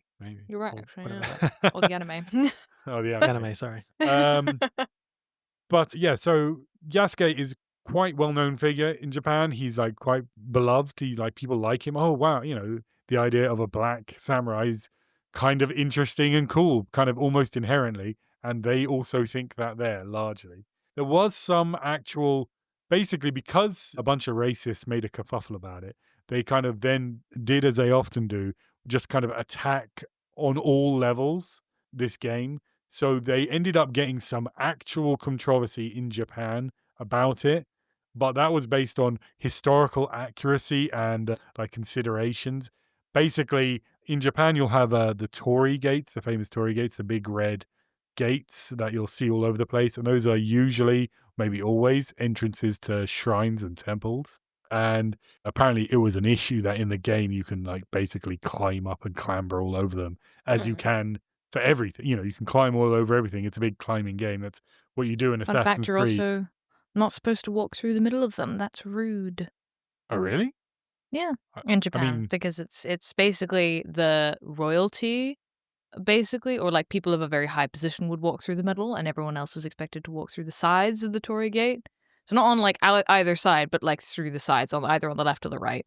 It Oh, was I considered see. like a bit heretical, I I think. definitely, I was in Japan. I visited Japan last year. And I definitely saw lots of people walking through torii gates. Yeah, obviously, like no, you could walk through them, but just like Oh, walking on the left side of the oh, I inside of the gate see. I versus the see. right side of the inside of the gate. Yeah, you're not supposed to Well, walk around it. in Like that, just walking straight through the middle, that's considered like slightly. But obviously, it's one of those things where it's like, I'm sure a lot of Japanese people wouldn't be like, "Oh my god, what the well, fuck?" They'd probably be nation of fine. Japan, please accept Please. my apologies for my cultural inconsideration of walking through the middle of torii 日本申し訳ありません。gate. um, I'm so sorry. sumimasen. So, but you could in this game you can clamber all over them. But like early on in the game, there is like a little notice that comes up on the screen that says you shouldn't do that. I think that was clearly added in because of this. That's so And funny. I do wonder if there were other changes they made. I believe there were some. They said they were going to do some. It feels like they're addressing that specifically to American YouTubers that go to Japan to cause Yeah, havoc. They're like, "Hey, probably, you, probably, Logan probably. Paul, don't do this." But the big deal with Yasuke is that he's fucking massive and he's a samurai. So he has no use for stealth. You can barely do stealth with him. People see you coming a mile away. And it's genuinely quite therapeutic too. After having like carefully snuck into these like little camps and castles and like assassinated people from the shadows and like carried their body away. To just run in and just run every single person through with your sword by yourself and being like twice as large as everyone you fight is genuinely quite fun. It's just enjoyable. But that said, I played the game. I took for me maybe about 50 hours, 55 hours, something like that. And it's a lot more fun to just be the ninja, basically. It's good. It's cool to like occasionally like let off some steam by just smashing some shit up with Yasuke. But I played the significant majority of the game as Naoe because she just can run up walls and do all this stuff. And These when are such long games, though, aren't they? yeah, yeah, 55 hours. I Like, will. That's so long. This game is nothing compared to Assassin's Creed Valhalla, the previous big Yeah. game, because that Feels very literally long took for me. like a AAA. I don't know. Yeah, but Yeah. Valhalla took me literally 130 hours to finish. That's It just ridiculous. never ended. It kept going and going and going. This is a breezy time in comparison. Did it Uh, feel worth the 55 hours? Yeah, I mean, these games are like, I think I said last time, they're like just like a big old bowl of porridge and you just dig into them. They're Oh, yeah. comfort food. They're just like fun. Like I finished it last night. I'll talk about the end in a sec, Hmm. but it was a little bit abrupt. I was like not expecting to have finished it. And then I just spent like a few like hours just hitting up the so in this game you can climb up to high points, eagle points, and when you get up there it does this like rotation. It plays this like epic music, and you get you get some XP and you get a fast travel point, and you can spot other locations, and then you can do the famous swan dive all the way down to the ground into a pile of hay. And that's just fun to do. So I just literally rode around doing those for no real reason because it's genuinely, the game is beautiful. It's a huge and incredibly detailed environment that looks a lot like Japan from having been there really fairly recently. And yeah, it feels really evocative a lot of the time. So it's just fun to just wander around and go to these places. And I'm genuinely probably this evening going to just do more of that, even though Mm. it's not like nothing progressive. It's not progressing the game really at this point. There's no plot connected to doing that. It's just really nice and just fun to do that. Yeah. So I mean, gameplay wise, I mean the combat is pretty good. It's quite difficult actually because it's a lot of parrying, samurai swords and so on. It's pretty good in those regards, but mainly it's just like the feeling of this just expansive world and just being able to strike out in any direction in it. It's beautiful, whatever direction you go in. So in that regard, I really enjoyed it. The plot, unfortunately, is pretty just bad. It's kind of barely there. Yasuke, he seems like he's a cool character. He's got a good presence. He's got a nice. He seems like he's like a decent man. That's his whole thing. He's just an incredibly decent man who is trying to, hunt down eventually hunt down the Portuguese slavers who captured him originally, and but there's very little to him, and there's not much to any characters really. And one of the big problems, I kind of alluded to this the last time I talked about this, but a problem that Assassin's Creed has had in the past is the overall plot, which is this battle between the Order of Assassins and the Order of the Templar. And the Assassins have an incredibly vague ideology of representing freedom, and that's it.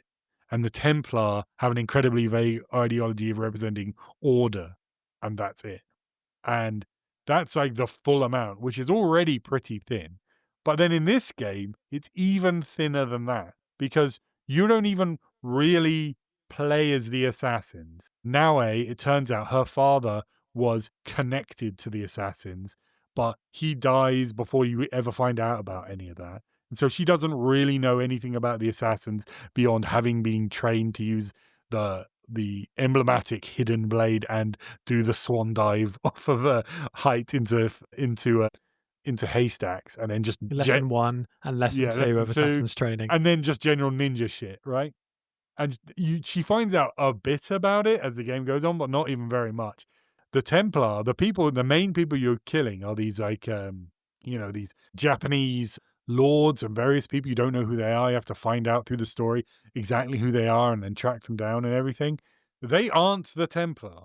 They are just a general group who are just trying to get power in Japan, and the Templar sort of support them. And the Templar are also barely in the game. So the game is, I'd say, barely connected to any of the rest of the wider lore, which in itself isn't a problem. But the thing is that it is incredibly unclear what you are even fighting for in this game. So as I said, now at the beginning of the game, now his father is killed by this group. So this gives, okay, you're getting revenge. You're going to take him out. You're going to take him out. And ultimately, it maybe is a spoiler to say exactly how Yasuke gets involved, but he also is like betrayed by these people. So he also has reason to dislike them. But then like every other like quest or whatever you go on, they keep talking about how, revenge is really bad and you shouldn't be consumed by revenge and you shouldn't do that, which is, true. I'm not going to say this isn't a pro revenge podcast.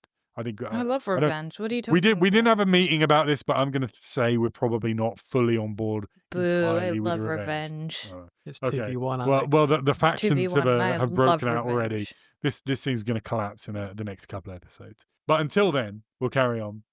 So this game, they keep talking about how revenge is bad, but revenge is literally the only coherent cause they have. Naue keeps saying stuff like, "Hey man, we're more than it's not about revenge. We're building something." And I'm like, "What? What are you building? What are you fighting for?" Like there's some vague idea they're fighting generally for justice, but like the Shin Bakufu, who are the evil group I mentioned, they are just generally trying to fight for power. But like so is everyone. It's not like Naue and her gang are trying to set up democracy or anything, right? They're also just trying to have some different lords win, maybe some better lords, but like and some of the bad guys you fight, like some of them are like mustache twirling villains, but then some of them are like complicated. Oh, they just got involved because they wanted what's best for their community, and their plans aligned or something. So it's just like why are we even fighting these people? What are we trying to build? What is the point of anything? And there just isn't one. There is no real reason they're doing anything, even though they keep alluding to vaguely having a reason.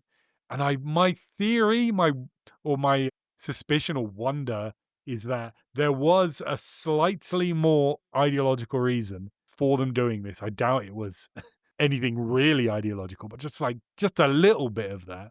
And that got cut because of the controversy, or possibly even worse, because Trump won and they didn't want to criticize him in even But the have most Assassin's small Creed or theoretical way. have the games ever had very complex plots? Because that doesn't mean the sort of freedom versus order thing doesn't sound particularly out of character for me for most Assassin's Creed games. I Well, don't think that's what I'm they've saying. been. That freedom versus order Yeah, is usually what it is, and this hasn't yeah, even got that. Now it yeah, doesn't really support, and her team don't really support uh, yeah. freedom. The Shinbagru don't particularly support Maybe it's just order. bad writing. So it's just I don't know if it nothing. was It's just cut so nothing. much It's as just just like, bad writing. Yeah. yeah. we just have to stop these people because, oh, they also stole a box, which her father told her to get back, but didn't tell her what Mm, was in it. So she's just like, where's the box? And they're like, I don't know. And she's like, I don't really know why I want it. No, well, at the end, it does turn out the box does have yeah. it. There are some connections towards the very end to the rest of the games, Mm. but like it just literally, you never see what's in the box. They just say, oh, it's In the important. It's to do with box. this thing. I think It's a weird maybe they thing. were banking on it being really successful because I guess you told me that like but fans have wanted one set in Japan for a really long time, right? Yes, So yeah. maybe they were just hoping they could sort of ride on the coattails of it being set in Japan rather than like writing a good story. Because I don't think I don't know. I guess Assassin's Creed I've never really associated with particularly good or innovative or adventurous writing. And it feels like No, maybe no, no. especially because of the whole Japan setting, they're just like, we don't need to work particularly hard on this. I mean, I some don't are better know. than others, but like, Mm. a lot of them have like very, Ezio in those Assassin's Creed 2 and the two games after that. He was very likable and they're known for having quite good characters and like the wider weird ancient civilization plot and the modern day stuff that can get really weird and dense. There is, Mm. I mean, almost zero of either of those in this game. So that's not even there. There's just nothing to really grasp on to the degree that I don't really understand what the basic motivations beyond revenge, which they keep telling us isn't what they care about, is. It's very strange. Ed, you look like you're going to say something. No, no, Oh, I wasn't going to say anything. I was just thinking that sounds quite disappointing. It does Like it sound doesn't seem quite like it's much boring. to Yeah. ask yeah, for like a Yeah. motivation or something. Like yeah, I've only played 2 Assassin's Creed games, the first 2, and they weren't exactly like rife with story. I wasn't like I don't know, my mind wasn't blown by the yeah, narrative complexities, but like it's just enough to hang an experience off of. And this sort of sounds like it's barely even tried to do that. So yeah. I don't know. I want, as you were kind of saying, like I wonder why that happened. Mm, Why is that how the game came together? Was something cut? Was there a crunch thing? Like what? maybe. Who knows? It's worth pointing out that the other problem is that like the end is incredibly abrupt. Mm. Like literally, Well, they've only got 55 hours to prepare for it, Alex. So how could they I possibly deliver something? I was Expecting too fighting this much. guy as Yasuke. It was like, okay, this is like a bit climactic. This is like an important moment in his. I mean, basically, at some point you kill all that main group I mentioned. You deal with all of them, and then they say, okay, well, there's these things you need to do now, and Naoe's got her own personal quest, and Yasuke's got his personal quest. You'd have to do this, and my assumption was, and then we're gonna like these two issues are gonna combine, and we're gonna have the big final push of what the battle is. Maybe there's Mm. one bad guy revealed Culminating or big something, thing. and there just isn't. Those Mm. two personal quests are the end of the game. And like for Naue, I guess I'll spoil this. The whole game, you don't know exactly what happened, what the how the assassins were involved, what her father was up to, what those boxes are about. You don't know about it, and she doesn't either. And she's looking for answers. And then at the her final thing is she just goes to this place that she's found out about. It's like an assassin's den, basically, and when she gets there, she just remembers that just before her dad died, he told her everything. Oh, Oh yeah, That's I it. hate oh, when I great. forget that. Literally, she's Uh, just there and she's like, she just has a oh, flashback and she just wait. remembers. Oh, He just laid out the I entire remember plot now. and then she forgot for the whole game. And you're that's what you're happened. joking. No, that is genuinely what happened. There's no, you're like, okay, it was a Oh traumatic my event because god. he was dying and she was also like That's almost knocked really out or upsetting. something. But like she just knew it all the whole time and she just had to walk to this place and then it just happened to come back to her. The end. That's the end of her story. I feel Yasuke, like they should have workshopped that a bit more. yeah. Maybe Mm. do a couple more takes on that one before we Yeah. finalize that script. Yasuke, it's a bit better. He goes to confront basically the guy who enslaved him and had dealings with him on the slave ship, the Portuguese guy. He defeats him, and then he like walks out and he's just like, "I did it." And then it says Assassin's Creed Shadows and the credits start. And I genuinely could not believe that happened. I could not Wow. believe that was the end. I mean, obviously, I had the rest of the evening booked out. I was like, okay, I'm going to finish this game tonight. I got the rest of the night to play it, and I was done. I couldn't believe that it was over. And You basically, it got like becomes clear this a isn't. Super Mario Bros. Level ending. Yeah, a bit genuinely. Well, because it becomes Yeah. clear a bit more cynically. It's not like there are massive dangling plot. Mm, They're gonna do it in DLC or maybe a sequel. mm. They literally set up that like, oh, maybe this kid is gonna become an assassin, and you're like, okay, well, guess he's turning up in the next game. And like, Mm. I mean, basically, there are these 3 treasures you had to collect, and you only have 2 by the end. So I guess the third's coming in the That's DLC. Where's the third Valhalla one? had like Yeah. Valhalla had like 4 quite lengthy DLCs, none of which I played because I had already played that game for 130 hours, and I imagine they plan to do the same thing again. That cash Is it cow. Mhm. Yeah. is it like a misguided response to the Valhalla being too long? They're like, well, we're going to cut the next game in half and see how you like that. I mean, Is that I what's think happening? they could have had a proper ending in this game. It would It's have like, no, we need Yeah. wouldn't this have felt too time. We long. need this much time to give you a disappointing ending. We need it. So it in terms of story is, I mean, let's say no one really plays these games for the story that much. I mean, I'm kind of interested in all the, I'd say, the ancient civilization modern day stuff. That's sort of like weird and odd. I think a lot of people don't like that. Mm. Um, that's not in the game at all. So it's just the ancient stuff, the old timey stuff. And yeah, it's just Are you it feels still weak. are you still someone in the animus in these games, or has that stopped being what No, happens? that basically there is a tiny amount of modern day stuff, and that is that it seems they don't set it up like when you first start the game. It has this little kind of a intro video to you are a person in the animus. The animus is now so the animus is this machine, listeners, where you strap into it and it analyzes your DNA and it extracts the genetic memories of your ancestor, and that's what the entire old timey section of the game is, you playing this simulation. So that's what the animus is, and it seems that at some point the animus is now a commercially available product, and people do it to like uncover their past and like live a life of Wait, what? I thought you entertainment. meant IRL. I was really No, confused. no, In the in the fiction of the story. I was like, So oh man, like Ancestry.com got really no. advanced, eh?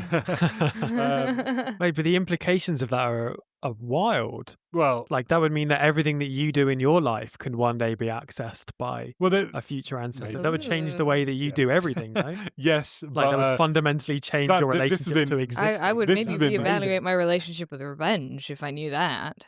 this has been the setup from the first game that this genetic memory stuff happened, and in like Black Flag, we had that. We almost had problems with that last time. God What was it called damn again? it. Black Flag. That in that game, the modern day section, you are a worker at a fictional video game company run by the evil corporation that's the front for the Templars, and you're making a video game based on the animus files of this ancient person. So it's very meta. Oh, that's crazy. Yeah. Whoa. Um. But There's some data politics in there. I don't quite know what, but there's some data politics in there. Because I mean, like, if you do like any of these, by the way, PSA, don't do those like ancestry and stuff things Ancestry.com. because Yeah. obviously The because they police can just track like you down through that if you do. the police can track you down, and also if you do it, then they have all of your family's DNA as well. So like Yeah. it just takes one weak link. So like genuinely talk to your family members and tell them not to do like ancestry or any of those at-home DNA ancestry Yeah. tests because they're a bad idea. There's bad news, and if you're a white person, you're just white. I'm sorry, it's not fun. You're just white. You're not gonna find anything interesting. I don't think there's really any commentary about that stuff in these games. So it's been the Mm. basic science fiction conceit from the first one. But Mm. yeah, I'd say you're just like a generic consumer, and then it seems that someone or something, it's incredibly vague, is like trying to contact you through the animus for some purpose. Even that, basically, at some point they launched like an initiative, Ubisoft, to like kind of unify all the Assassin's Creed games, or at least the more recent ones, into one like app. So you can like theoretically access the other games from this, and then they can put other content on there, like little hints of the Oh. next games and stuff. So it's all Like Hitman. a little bit, yeah, like that, yeah. But even less connected than that, really. W- Presumably they're taking it somewhere, but I imagine they'll probably give up on it eventually because loads of loads of companies have tried this kind of a thing and it never works. But there is another weird thing which I kind of just can't get over in this game, which is the way side quests work. Because I mean, there are some like real side quests that work like they do in any big adventure game like this, but there's also just like bits where someone will be yelling to you on the street, and you go talk to them, and they very perfunctorily just ask you to murder a bunch of people, and like that's just a normal thing to do. Like so, It is and it? you're playing as a small woman, and you're just walking along the street, and someone goes, "Hey, miss, miss," and they go, "Yes," and they go, "Oh man, we've had all this trouble with these samurai in this place. Can you go take care of them?" And she's As a like, "Yeah, small sure." woman, I'll Yeah, tell you that I get asked to murder groups of I people bet, all the I bet, time. So I I don't bet, I bet. know. You're I saying think that's she, not I usual. think she's even smaller than you as well. Yeah, Uh, maybe smaller than me, even shorter than me. I just love the idea of just just taking the kind of a quest Hey, you system to look that. like you could murder someone. I, You've got that look in your eye Yeah, that's you sort of look you yeah, look like a jaded. woman and who knows how to kill some yeah. people. You've seen many lives taken away by your hands, haven't you? And I start You've thinking about it, and I'm like, extinguished well, many a how human different life. is that to other games? There's side quests in this, but this is just they get so quickly to the point. It's kind of hilarious. I get asked for directions a lot when I'm outside, Oh, so that's yeah. kind of like the same thing, Basically the right? same. Basically the same. Hmm. Anyway, I think that's all I've got to say on Assassin's Creed. And next up, it's got to be Sophie. What's she been playing? What's it going to be? So, what's she Sounds been so playing? disappointed. What's No, she I'm Oh, been it's excited. playing? I'm gotta excited. be God, Sophie. Sophie, Don't tell don't us what don't you've let Oh been don't let my Ed playing. Nay god. saying I'm really hyped to hear what Sophie has to say, and it better be good. Well, well, I don't have that much to say, I think, this time, folks, because I've basically been splitting my time between two games, and I've been really busy with school recently, so I haven't really had a lot of time to play video games in general. That's a university. We But don't have a 16-year-old on yes, the podcast. uni, yes, uni, in it. So I've been kind of splitting my time between Outer Wilds, not to be confused with Outer Wilds, Worlds, sorry. Outer So close. Wilds, So you almost had not it. to You be almost had confused it. with Outer Worlds. And I've also been playing Cyberpunk as well, which I feel a bit guilty about because I feel like people have been asking me to play it on stream for ages, but I just find it very overstimulating to play it on stream. So I've been playing it offline with Oh, the okay. hopes of maybe one day doing an online playthrough. But anyway, so Outer Wilds I have been playing on stream.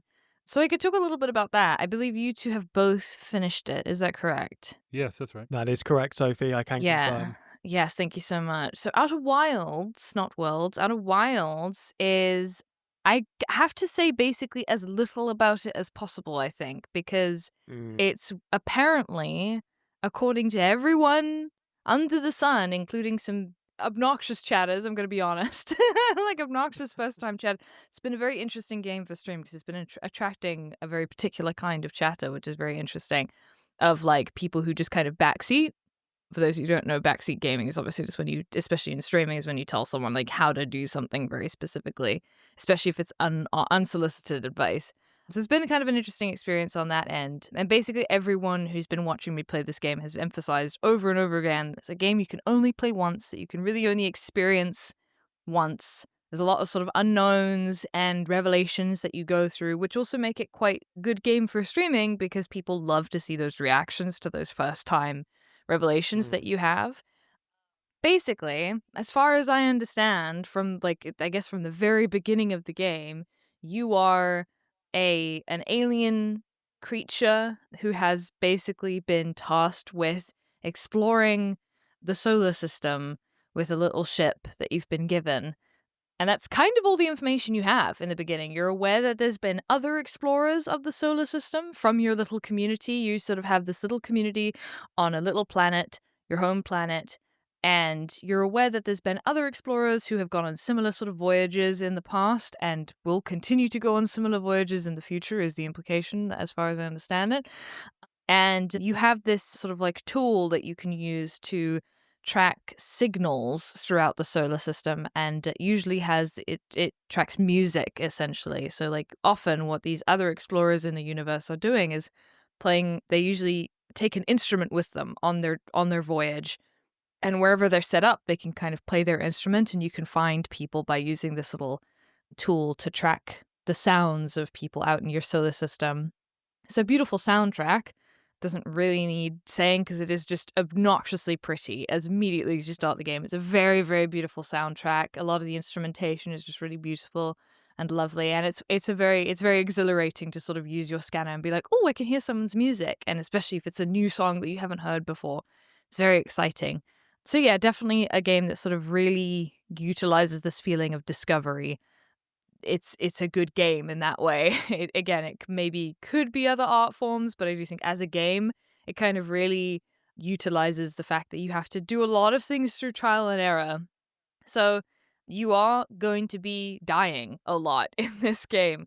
Not in particularly violent ways, kind of depends. So it's not necessarily dying a lot in terms of difficulty, like something like Elden Ring or Souls like we discussed earlier.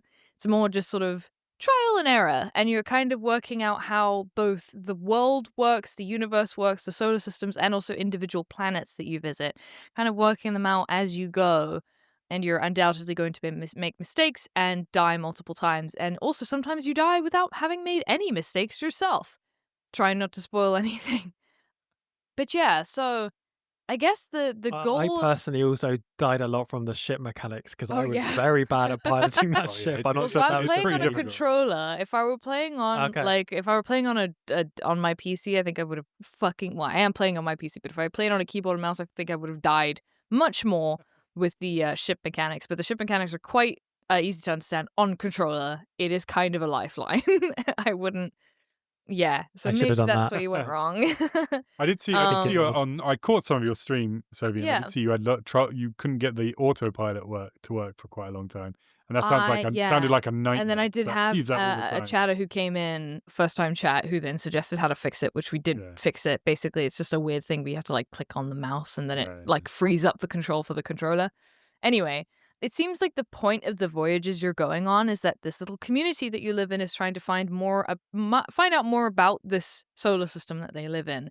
It seems like there's, from what I understand, and what I think is fairly obvious in the beginning of the game, it seems like there's this sort of maybe older, maybe more technologically advanced alien race that seems to have there seems to be some evidence of their establishment or civilization on other planets, which you're then sort of tasked with going out and exploring.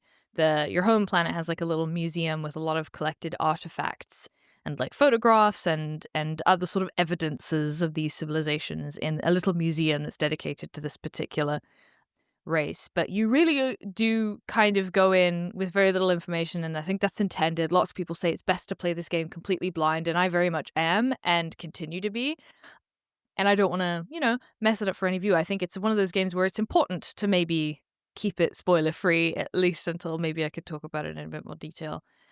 So yeah, I think it's interesting. I think probably the only maybe sort of theme I could pick up so far is obviously this archaeological curiosity is like it's a nice thing to, and it does seem like purely curiosity at this point. It doesn't seem colonial in nature, which is kind of refreshing. It feels very fueled by a very innocent sense of curiosity is how I would describe it, of just like, oh, you just kind of want to find out more. That might obviously prove to be false later, but it feels very a game that encourages curiosity. I've even described it as kind of an ADHD game because it kind of lends itself quite well for you to be like, oh, I don't know. You're just sort of exploring and they're like, oh, what's that? And they go do that. And then you'll be like, oh, what's that? And you can go do that for a while. And it's not really going to throw off your progress in the game because as long as you're exploring, as long as you're doing something new, you're probably doing the game right, which was a bit difficult for me to get into at first because I really struggle with games that don't have very clear objectives. It's part of the reason I actually didn't really think I would be very interested in Elden Ring at first, is because I'm just not super good without clear objectives for things. And it's one of those games that felt a bit like that at first, but when people told me, like, you're not wasting your time doing what you're doing, that kind of really freed up the game for me, which obviously also will become contextually a lot clearer once you sort of discover one of the key mechanics about the game, about the world that you exist in, and the sort of play cycle of the game becomes quite obvious to you that you're not really wasting your time. It's all added to a log. Anything you do is basically added to this log. So yeah, I think that's kind of it, really. I don't have that much to say about it because I just really don't know that much about it at this stage. And it has been very fun to have this sort of sense of discovery on stream. I think I would probably be more frustrated playing it offline, if I weren't in front of people while playing it, just because it's like it can feel a bit, like I said, aimless at some stages. But like with a whole chat there being like, "Don't worry, you're good," it feels a lot easier for me. But yeah, I guess. What do you guys think? Because you both have finished it. Obviously, being aware of like trying to spoil as little as possible, which is an interesting challenge. But yeah, guess do you guys have any thoughts? Yeah, so this game is kind of interesting. There's a word that's been going around describing games and some other games that are like this called, which is kind of a horrible word. It's a really bad one, but it's instructive, and that is Metroidbrania. And so, for Okay. listeners, for listeners Never heard who this in my this is life. All right. complicated. So listeners who don't know, the Metroidvania is a genre of games that exists. That it's a portmanteau, the name of two series of games called Metroid and Castlevania. And in these games, the later Castlevanias anyway, you're exploring this quite relatively expansive. I mean, some of these games are from like the 1980s, so they weren't that expensive back then, but relatively expansive environment. And as you go around, you find new areas. Your progress will be blocked off in various places because you need some item to get there. And then eventually you will find that item, and that means it unlocks that area for you. So you find there's like a big gap and you can't jump over it. So you just have to mark that on a map or something and then go back and come back to it later. Later on you find a grappling hook or something, and now you can take that and you can go back to the gap and you can get into it and access a whole new area. Mm. And then maybe there'll be more places blocked up and there's more items. That's the way the concept of the Metroidvania. But the Metroidbrania, it's called that, and this is true of Outer Wilds, is that you don't get any new abilities over the course. I mean, Mm. spoilers, Sophie, you're never going to get any new stuff No, in the and I game. feel like that's fairly obvious from the Yeah, get yeah. go. There's no combat, there's no guns or anything, and but what unlocks new areas, new kind is information. So that's why it's a Metroidbrania. It's a really horrible word, but it is quite instructive to the way it works. So Mm. basically, the way you kind of power up per se in the game is to just find out more about the world, and Yeah, then it does you feel like a find bit like a detective game in that yeah, way. yeah, it's very much like a detective thing. You'll find on this, you'll find some writing in this on this planet, and that refers to, oh well, yes, And well, another if planet. you do this and that Mm. on that other planet, oh, you can access this place and find out Mm. more secrets of the world or the solar system, I guess in this case. And that's just incredibly. I know it felt when I played it anyway, really fulfilling. Just to like by the end of the game, I knew that the solar system inside out. I felt like I knew everything about it, and I'd completely uncovered all the secrets that Mm. existed. That because as you said, you start off as this like this small group of these little aliens who have only just recently left their little planet. One of the things that's quite, I don't know, charming about it is that it is entire solar system, but it's incredibly shrunk down. You could Mhm. basically walk all the way around a planet in about, I don't know, 10 minutes maybe, Yeah, depending it's on the very size of the sweetly planet. designed. Yeah. Yeah. Um, and so it's all kind of very dinky, which is quite charming. But they're just like very innocently exploring to see what's out there. And there's this like again ancient civilization of aliens. I guess that's a recurring theme today. And you're like finding out exactly what happened to them, what they Mm. were trying to do. That's kind of the point of the game. Um, Yeah. but yeah, it's hard to really put a finger on what's so great about the game. I think like the writing in it, it's fine, it's good.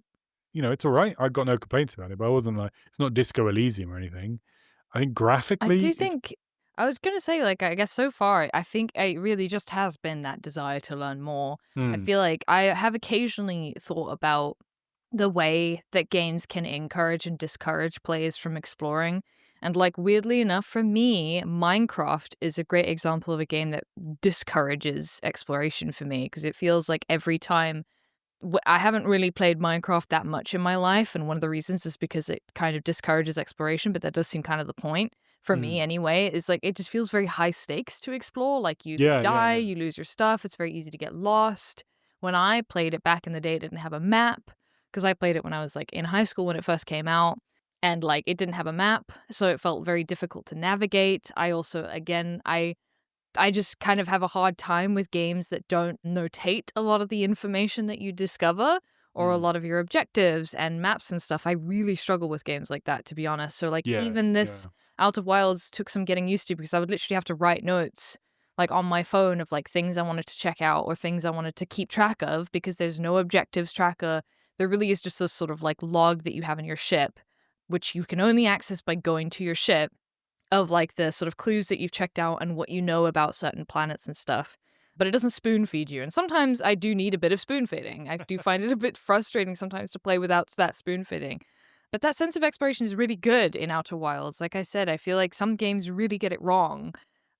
And I do think that it's interesting that a lot of games do kind of, connect exploration with extraction, or at least, exploration with colonialism or something akin to that. Mm.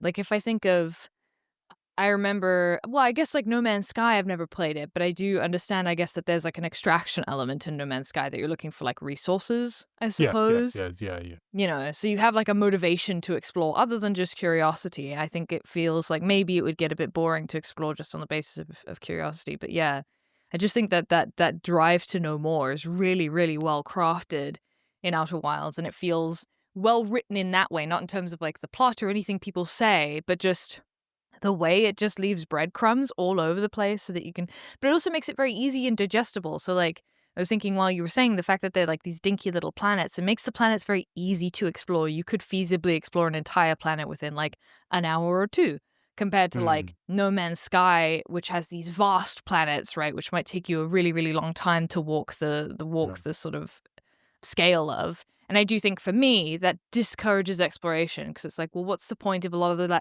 landscape's going to look mostly the same and I might find something interesting, but I also probably won't. Whereas this is like, it's a tiny planet. You can walk the circumference of the planet in like 5 minutes and you can very easily constantly be discovering new stuff. It's something I felt that like Skyrim and Oblivion does quite well. Is just like you'll be walking somewhere and then you see a little cave or you see a little camp or you see a little marker on your compass and you're like, ooh, what's that? And that sort of way of suggesting ways to explore, but not intrusively making you explore, that makes me want to explore. Yeah, I don't know. There's something interesting there. Go ahead, Ed. Yeah. It's the like tightly handcrafted nature of it, isn't Yeah, it? yeah. Very, very tightly. Versus No Man's Sky, which is like auto-generated, isn't Yes, it? yeah. Yeah, it's definitely really compelling. I would say with my experience with Outer Wilds, I did find the first few hours quite like maybe frustrating, maybe boring. It took me a while to like get it, to like understand what the appeal of the game was. Same. I did find the ship really annoying to pilot the whole way through, to be honest. You poor thing. You just needed a controller. Yeah, I guess so. And yeah, it took me a little while to really get what the game was going for. So my first like maybe 3, 4, 5 hours, I was like, I'm meant to love this game and I can't look up anything about it, but I'm not really fucking with it that much. But then it sort of clicked to me. And then the next like 15 hours of my experience were very, very positive. The I won't go into any more detail. The opening to the game is like basically you start off on that in that alien village basically, and you can go talk to everyone, and it's a tutorial basically. It sets up the story as well a bit, and then finally you get in your ship and you head off, but there's no real guidance. There's a couple of suggestions of places you might want to check out, but beyond that, you can go anywhere. You can go look at any planet, and of course, because they're planets, you can land anywhere on it. So you don't even know if you'll be near anything of interest. So it's quite difficult at the very start because you just have no idea what you should be doing or where you should be going, or it can be quite overwhelming. But when you get into it, it's amazing. I, like you, Sophie, like the direction in a game at the start. And this was a game that I had to sort of learn to move beyond that. Like it's kind of a limitation of me that I feel like I need that direction all of the time. But it was a bit of a learning curve to get into the game. And I think we spoke about the frustration in really hard games of doing the same bits over and over again and feeling like, is that a good use of my time? There were some certain points early on in this experience where it's like, I feel like I've not developed anything or progressed anything for hours. Like, is this what I'm There's meant to like a be couple doing? of Like, points where I just sort of rage quit, the thing that I was doing. But again, the advantage of that game is it's really easy to just, oh, do something else. I'll just go do something else. And it doesn't feel like you're missing out. Doesn't feel like you're doing stuff that you're not supposed to be doing. And I think getting over that initial feeling, I feel like for a lot of people who play video games, it feels like there's something you should be doing. And it's the way the game instructs you on things of like side quests versus main quests, like that interface can be really important in sort of making you feel like, yes, you can go waste time on this. It's okay. You're not going to sacrifice the story. I remember like something is always really off-putting is games that have like timed quests that like you don't do them in a certain time, they'll expire. That's always been really off-putting for me because a lot of the time they're not sort of adequately marked. But you'll have some person argue, well, they shouldn't be adequately marked because like if you want to do that quest with a sense of urgency, then the game should make you feel like it's urgent. But sometimes it does happen where people are like, I need your help right now. And then you could be like, okay. And then you could do like 50 side quests and then you go to them like, oh, thank God you're here. So that sense of urgency is kind of really difficult to manage, it feels like, in video games. But that's a nice thing about Outer Wilds is that once you get over that sort of initial shock of like, what the fuck am I supposed to be doing? You can do literally anything, and that seems to extend throughout your entire playthrough. You can do anything you want, like even if you're in the middle of a lot of progress, but you feel like you're getting frustrated, you can go do something else and always come back to this. Chances are you'll learn something that's useful for this anyway. So, yeah. yeah, maybe it's a good antidote for people like us who need that direction. Training, yeah. But yeah, that's about it. It would be good to talk about it more once you've finished it to get what your feelings are on the how it pans out. Yeah, I think it would be great to come back to it. I think there's maybe we can do, since all three of us have played it, do like a spoiler cast because there's a lot of cool spoilers in that game. I'll say that. Yeah, sure. That sounds good. And that's Outer Wilds. Outer Wilds. You Oh, almost Outer caught me out. Wilds! You almost caught me out. You almost God! caught me out. there's no God. almost I about got it, it. I Alex. got it. We caught you red-handed. Hand in the Wilds. cookie jar. Whatever. God's We're sake. gonna recover from that incredible gaffe of mine. God, that is humiliating. Humiliating. Wow. Can't show my face in public again. But until the end of this episode is the last you're ever going to hear from me. But until then, we're going to move on to the news. And first up on the news, it's going to be Ed. Hello. It's me. Hello. Yeah, I'm going to be covering the BAFTA Game Awards. First, I'll talk a bit about the games themselves that were that did well on the night. It's quite a similar lineup to the Game Awards 2024, which we did a whole episode on, which was our second episode, if you want to listen back to that. The encyclopedia at work. Thank you. Yeah, I mean, I'll just run you through some of the big boys. The best game category nominees were Balatro, Black Myth Wukong, Helldivers 2, The Legend of Zelda Echoes of Wisdom, and Thank Goodness You're Here. And then the winner was Astrobot. So it's a very similar best game category overall to the Game Awards. I think the same Zelda winner, wasn't in right? Game Awards. Same winner, same winner, Astrobot. Thank goodness Astrobot. You're Here, though, is the incredibly northern game, which probably we should talk Right. about at some point. I know one of yeah, I the was gonna say devs, that's- actually, weirdly. Oh, I think really? I went, well, Wow. I said I know. cool. I went on a date with one of the devs. Whoa! That makes it Ooh, awkward to have gossip. him as a guest. Thanks. Would be really awkward to have him as a guest. Sorry. well. No, it's Oh, fine. well. It was actually a pleasant date. We just didn't feel it. So The dreams it are went really dead. well. No goss. He's a nice guy. Rat. Go. Yeah, I mean, Astrobot did really well on the night in general, as it's been doing a lot of these award shows. It won 5 awards. Best game, as we said, but also it won in the animation category, the audio achievement category, the family category, and for game design. The other sort of standout winners were Still Wakes the Deep, which won 2 awards. The 3 awards, actually. It won in the Best New IP category, and then Alec Newman won for Best Lead Performer, and Karen Dunbar won for Best Supporting Performer. If you want to hear more about Still Wakes the Deep, Sophie did a deep dive on that in episode 2 of this very podcast, Red Barrels Pod. So check that out if you want to hear the official Red Barrels line on that game. Keep hustling. Keep hustling. Hell yeah, baby.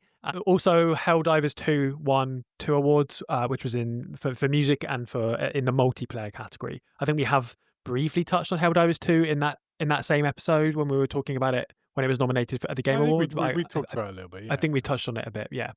but it's never been the full focus of an episode. But, at least as interesting as the event itself from the perspective of the Red Perils podcast was the fact that the union Equity staged a protest outside of the event. For those that don't know, Equity are the union which covers actors in the UK and so represents voice actors in the games industry. They're kind of like the equivalent of SAG-AFTRA in the United States. They've been in the news quite a lot recently. They've been on strike and stuff, primarily to secure protections against AI performers. And Equity they're like the UK equivalent of that. So Equity's protest at the BAFTA Game Awards is designed to put pressure on the industry to introduce union negotiated agreements. They already have those in the US thanks to SAG-AFTRA, and the idea is that they would improve pay and conditions for actors. The Assistant General Secretary of Equity, John Barclay, has said that despite video games industry being worth over £7 billion in the UK and receiving almost £200 million in tax relief, pay has been stagnating for actors over recent years. They also don't have proper protections for AI or from NDA misuse. And there's issues around the safety of the workplaces around injuring their vocal cords. And there have been experiences of improper recordings of intimate scenes. He says that the industry generates a huge amount of wealth and, quote, Equity members deserve better. That was his sort of public statement. So I'm not sure about you guys. I have heard before about the AI issues in voice acting. I'm not an expert on it, but as far as I understand, there are various issues there, including AI voice models being trained on actors' voices without the actors being compensated, all the way through to things like the prospect of contracts that enable the company to continue sort of reusing that actor's voice after their work is delivered in like future projects and stuff, which, in the long run could fundamentally undermine the entire industry by preventing like voice acting being like a viable job for anyone. So yeah, I mean, that does sound like a big problem, but I've never really heard of the NDA issues or the workplace safety issues as it pertains to voice acting. So I reached out to a friend, a comrade of the pod of ours, Sam Swan, To Sam. shout out to Sam. Sorry. Yep. That's Shout the out to delay Sam. at work, baby. That's remote recording. We love it. Who is an Equity member. He's an actor, and he was there on the protest. So perfect candidate. On the NDA issues was the first thing I asked about to get some more information. It sounds like there are quite a few different shitty little practices common in the industry. One is that NDAs prevent the actors from talking about the project to their union or even to their agents, which serves to isolate the actors from any of their like wider support mechanism and obviously makes them therefore more vulnerable and possibly therefore more exploitable. So having NDAs that don't stop you from talking about it to your support network in like that kind of sense is kind of an important demand there. They also mentioned that some studios are now putting in way more into an NDA than you'd expect. Like you think a non-disclosure agreement, you feel like I feel like I've got a good idea of what that would basically be. Should be quite straightforward, but apparently studios are increasingly slipping stuff in there about pay and other contractual terms and conditions and getting actors to sign it. They even put stuff in there about actors needing to make the studios aware if they find out that anyone else is breaching the NDA. So they're sneaking like snitching clauses into the contracts or into the NDA, which is just weird shit. And then obviously people might not think too hard about signing an NDA. It's like relatively standard practice. So yeah, I really see why Equity would be protesting this like expansion of the stuff that's being slipped into NDAs. When it comes to the workplace safety issues, I asked Sam about those, and Sam said that there are some studios out there expecting like hours of like high intensity performance like in a row. Sam's experience, he said, has mainly been good. He said on like a couple of hours for a single session with like maybe 15 minutes or 20 minutes at the end of like quite high intensity stuff. But he's aware of other people in the sector who have been expected to do like 4-hour sessions of really high intensity stuff all the way through, which apparently just like fucks your voice up. And like as a voice actor, that's your trade. Like you can't, having days to recover from a job like that is not viable. So yeah, protections around how much they can expect you to do of that kind of thing sounds very important in the industry. Sam also mentioned when it comes to the improper recording of intimate scenes stuff, that some studios beforehand just don't flag up when there's going to be really intense and like potentially triggering content in their games. I think like really violent stuff or even like sexual violence, they just spring that on the actor in the session, Oh. hoping I'm presuming that they're hoping the actor will feel pressured to continue, even if it's something that they would have turned down before the session started. So yeah, the good news is that Equity have been investing more resources in pushing for rights for video game actors. So hopefully in the next few years, we should start seeing some real progress in forcing the studios to the table to speak about union agreements like we see in the US, because currently they've just been refusing to even enter into those negotiations with Equity. Apparently, the process itself was a really positive experience, and broadly, the attendees of the Game Awards were like very enthusiastic, and it was very warmly received when people saw that it was people campaigning for unionization. So that was really good. Apparently, it just was a really good vibe being there. You can see a bunch of photos from the event on their socials with like some of the attendees posing with them. This is on Equity socials at Equity UK on Twitter and Blue Sky. And if you're a voice actor in the UK, I would definitely consider joining that union. And yeah, I'd like to thank Sam Swan for speaking to me about this and giving his insights as a voice actor and an actor more generally on this. Check him out on Instagram and TikTok at Sam G Swan. He's been making some great content recently on TikTok that's great been TikTok really stuff. been popping off. He's got hundreds of thousands of views on TikTok, so maybe you already follow him. He's a very talented man, wonderful guy. So thanks very much, Sam. And yeah, that's an overview of the BAFTA protest. It sounds like there's some dodgy shit going on, and like all power to the unions from that Yeah. one. Maybe we went a Our bit over the solidarity. top saying how much we love Sam. We do love Sam. It's all true. We didn't go hard enough. We got to go harder next time. Sam comes up, we're going to go harder about how much we love him. We love you, Sam. But from that, probably I shouldn't have made a joke at the end there because of what we're going to be talking about next. Because it's going to get dark. Yes, it's time to talk about the genocide in Gaza. Sorry, everyone. Yeah, so as I'm sure, I mean, it barely seems like it's worth giving a primer of, but since October 7th, Israel has been carrying out a genocide in Gaza. And of course, that's on top of 75 years occupation of Palestine more generally. It's not a great situation. And probably this isn't really where you should be looking for news about it. So I'm sure you can find some from, it's difficult to find reputable news sources, but there are some out there. Maybe try Navarra off the top of my head. But Al this, Jazeera's are pretty good about Palestine stuff, but yeah. which one? Al Jazeera, just like Oh, as a yes, like a yeah. fairly mainstream news source, but it's also Check 'em pretty out. good about stuff like Check this, 'em out. yeah. And Intercept. Drop site news, they're good. But the reason this is relevant to our interest today is that the BDS, which stands for Boycott, Divestment and Sanctions, this is the movement to basically put economic pressure on Israel in an attempt to stop them or maybe at least ameliorate their crimes in some ways. This is based on tactics that we used to take down apartheid South Africa back in the 80s and 90s and 70s, I guess. And, it worked then at least. So hopefully something like that might happen again. Now, BDS are like an official organization and they have a list of their boycott targets. This includes things such as Starbucks, Coca-Cola, more obviously things like Sabra hummus, which is literally an Israeli product. However, they have, in the past week or so, added something to their list, which is Microsoft. They are basically calling for boycott, exactly what that entails, we'll talk about in a moment, but a boycott on Microsoft. And this is because of their ties to Israel. Now, there are some of these targets have smaller and lower ties to Israel, but this is really one of the higher ties, larger ties. I don't know.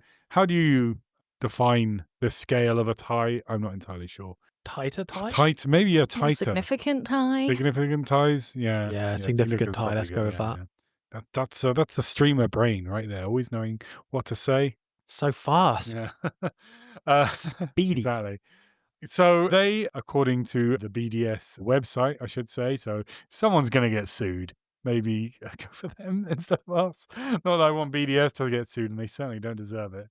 They have all sorts of ties, specifically with the military of Israel, which is obviously the big issue, really. They provide the Israeli military with Azure and cloud AI services that are crucial in empowering and accelerating Israel's genocidal war on 2.3 million Palestinians in the illegally occupied Gaza Strip, according to BDS. They're all, Fuck that yeah. shit. I don't have the articles to hand, unfortunately, but if you look into the many kind of AI and computer led ways that Israel like selects targets, quote unquote, I put big quotes around selects there because they have clearly chosen it to be as indiscriminate as possible with some vague rationale behind them. And it seems that like Microsoft is involved in a great deal of that. So there's certainly a worthy and understandable target. This came up quite recently because a couple of very courageous employees of Microsoft stood up in like internal kind of company meetings, like all hands meetings that they have to confront the leadership with their complicity in the genocide. And I think at least one or both of them have already been fired. So, and they also, I'm sure, received a targeting from all sorts of awful people on the internet and who knows, maybe in real life as well. So, it took a lot of courage to do that, but it really kind of brought the issue of Microsoft's complicity in this to the fore. So, obviously, this all raises the issue of exactly what we're going to do. So, it's difficult.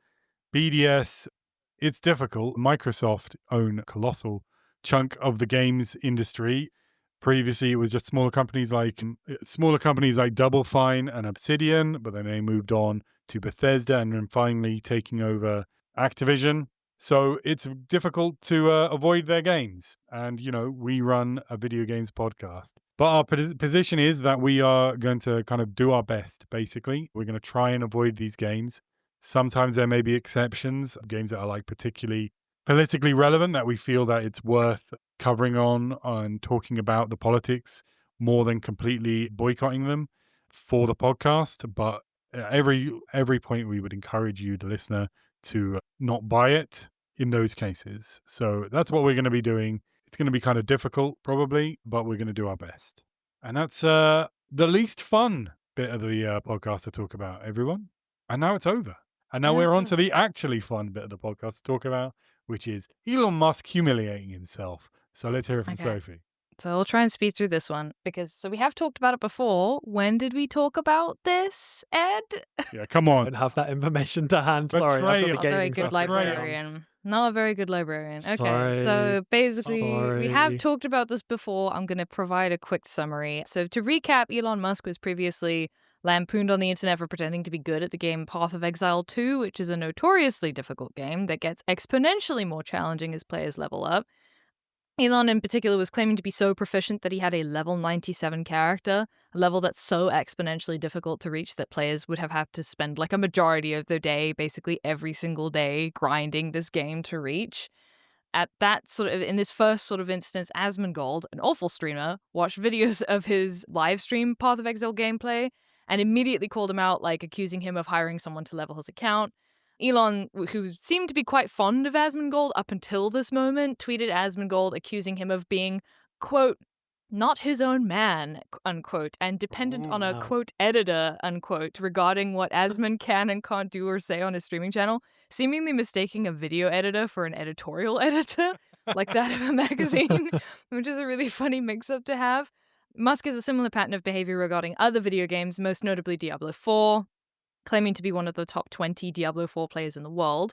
During Elon's live-streamed footage of the game, Elon seemed to struggle, this is Path of Exile, he seemed to struggle with basic features of gameplay, including how to access maps, like clicking on icons instead of nodes, just like cartoonishly unable to use the interface, ignoring chaos orbs, which is one of the most valuable forms of currency in the game, being unable to sort through inventory in any logical way, and a disregard for powerful weapons. So basically, the most recent news to come out of this, and you've probably seen the memes already because they have turned into a meme format, which is amazing, was a recent live stream that Elon did from his private jet, supposedly to test his Starlink satellite system, I guess while in the air or something like that, wherein he was harassed relentlessly by other players in the game. Notably, there are positive comments from other players as well, though they are most often obviously accompanied by racist rhetoric and 4chanisms like, I don't even remember them, so I'm just going to say Probably that best to again. avoid. Probably best to Though avoid. they are most often obviously accompanied by racist Which rhetoric racial slurs and were they saying, Sophie? 4chanisms.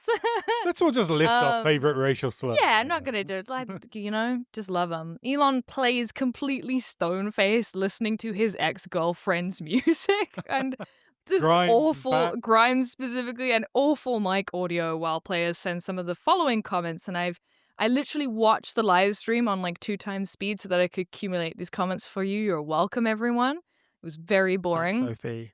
Thank you for your service. Quote, don't mind, this is one of the I thought this was really funny because it was like someone who's clearly supporting Elon, and I just thought it had this really backhanded compliment in it as well. Quote, don't mind the idiot spamming with hate, Elon. Keep doing what you're doing. You good guy, and hope you will admit if you paid someone to lever your character. It's fine. It happens for those who don't have time. Which is like, it's Uwu. important. Okay, now we're just getting into just the negative Notice shit. me, senpai. Tesla stock minus 40%. Is that good or bad? This one of the comments. Quote, you have ruined the USA. That one gets slightly better. You'll see why. Elon, how is it possible to look this dumb and ugly? Why is your Tesla company falling apart? Ha ha ha ha ha. What happened, buddy? This player, Elon, did take extra attention to right-click and block, which was very funny. Quote, thank you, Elon Musk, for inventing not paying child support. Also blocked. Quote, talk to your daughter lately? From a user called Elon_Musk_is_pathetic. Quote, you will always feel insecure. It will never go away. And you ruined the country just like you ruined all of your marriages. Both of these in all caps. He was then unswiftly blocked because he doesn't know how to use the interface. So it happened really slowly. It was very embarrassing. From completely, definitely not the same person making a new account, Elon_is_a_pedophile with 2 E's. Quote, you have no real friends and will die alone. Also in all caps. Hilariously, he couldn't block this one very swiftly because he was in the middle of a combat encounter and dying. So that was great.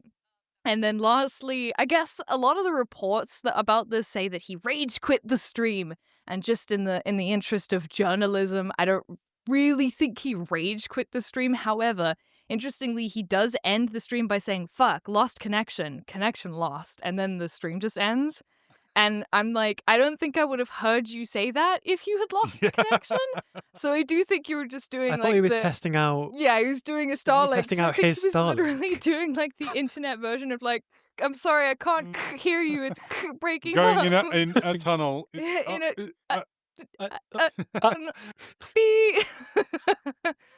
So yeah, so It's not a very good advert for Starlink. that's the thing. Clearly he's willing to sacrifice the integrity of Starlink in favor of the integrity of himself, which is a delightful thing to imagine. And yes, that is the story. Basically, please enjoy that meme format that you'll definitely probably see cropping up on your For You pages. And that's it. That's the Elon Musk Path of Exile drama. Well, from my understanding, he wasn't just dying in Path of Exile. He was dying to a tutorial boss. Yes. Despite being, the number 3 ranked player or whatever. Number 3 And also, Huh. because he is like set to such a high level and difficulty, it was permadeath. So he killed his So you just have entire to restarting. character. I'll be honest To a- that like when looking up information for the tutorial stream, boss. it got a bit confusing because obviously there was 2 live streams that he did, so I was trying my best to sort through the 2 different ones. The one I watched was the one on the airplane, but like in terms of covering the very specific Path of Exile stuff, I don't know that much myself because I've never played Path of Exile. neither I'm so I, sorry. neither I. Famously another difficult game I have no interest in. Nor is Elon Musk. Nor is Elon Musk, apparently, yeah. But it is just really pathetic to imagine the lengths he will go to pretend to be good at video games. But it's okay. That one user said it's fine if he doesn't have the time. So he'll forget that. just It's okay, buddy. It's okay, buddy. For those of us who okay. don't have time. just to have the hubris, even just like imagine if Elon Musk was like a tenth as hated as he is, right? Or just the idea that he'd just go on fucking Twitch and just avail himself to seeing all the insane messages that would be posted about him. Crazy. Yeah, just crazy. If I were as hated ridiculous as he was, hubris. I would never go near the internet. Like, I'll be honest. Like, I would just take my money and run. Like, it's a crazy thing that he does. It's a crazy hubris to assume that he wasn't going to have this experience. The number one I most. think it's good for us, don't you think? Yeah, it's great for us. As a left. I think there was a period when like rich people remembered that they should Yes, like the Bill Gates types. I don't want to get deleted. Yeah, but, yeah. Remember that they should be a little bit scared Yeah. of the masses, Yeah. and that they probably shouldn't Yeah. be like blatantly twats. Yes, and they should pretend to give lots of money to charity, or Yeah. but they own the charity or whatever. And we seem to have entered this new era where they've gotten so full of themselves they think they can do whatever they want.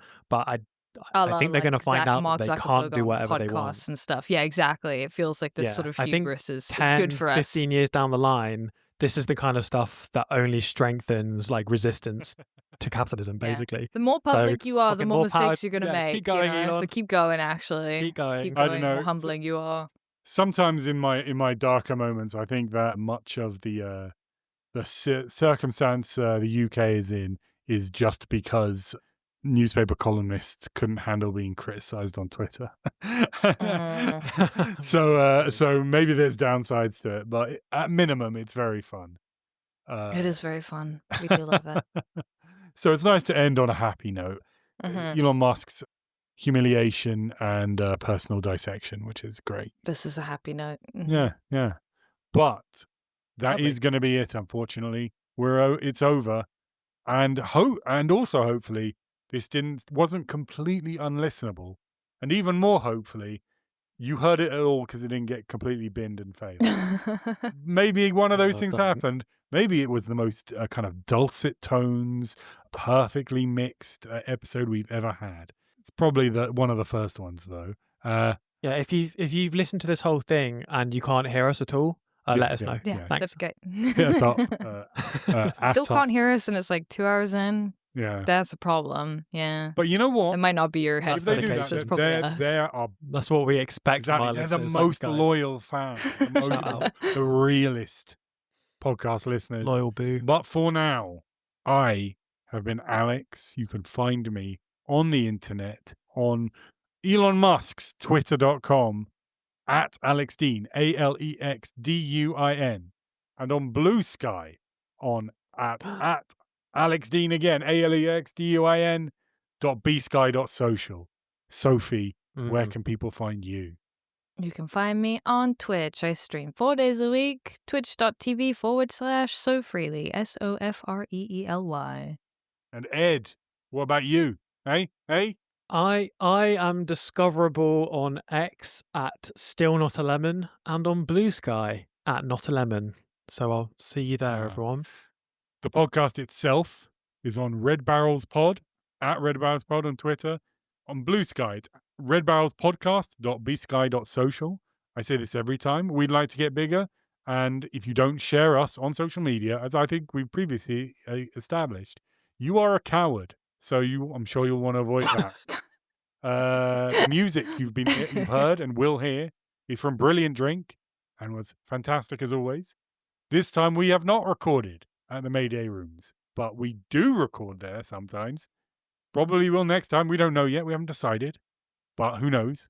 But anyway, we still love them and still recommend them as a place you might want to record a left-wing podcast. And that really is going to be it for our very first remotely recorded episode. Wow. History. Future. You've heard it, unless you didn't hear it because it didn't Jesus work. wept. But if you Unless did, didn't hear it. and it did, well done. But for now, goodbye. Bye. Oh. Bye. Right, And, 3, okay, 2, 2, 1. 1. Bye. Bye.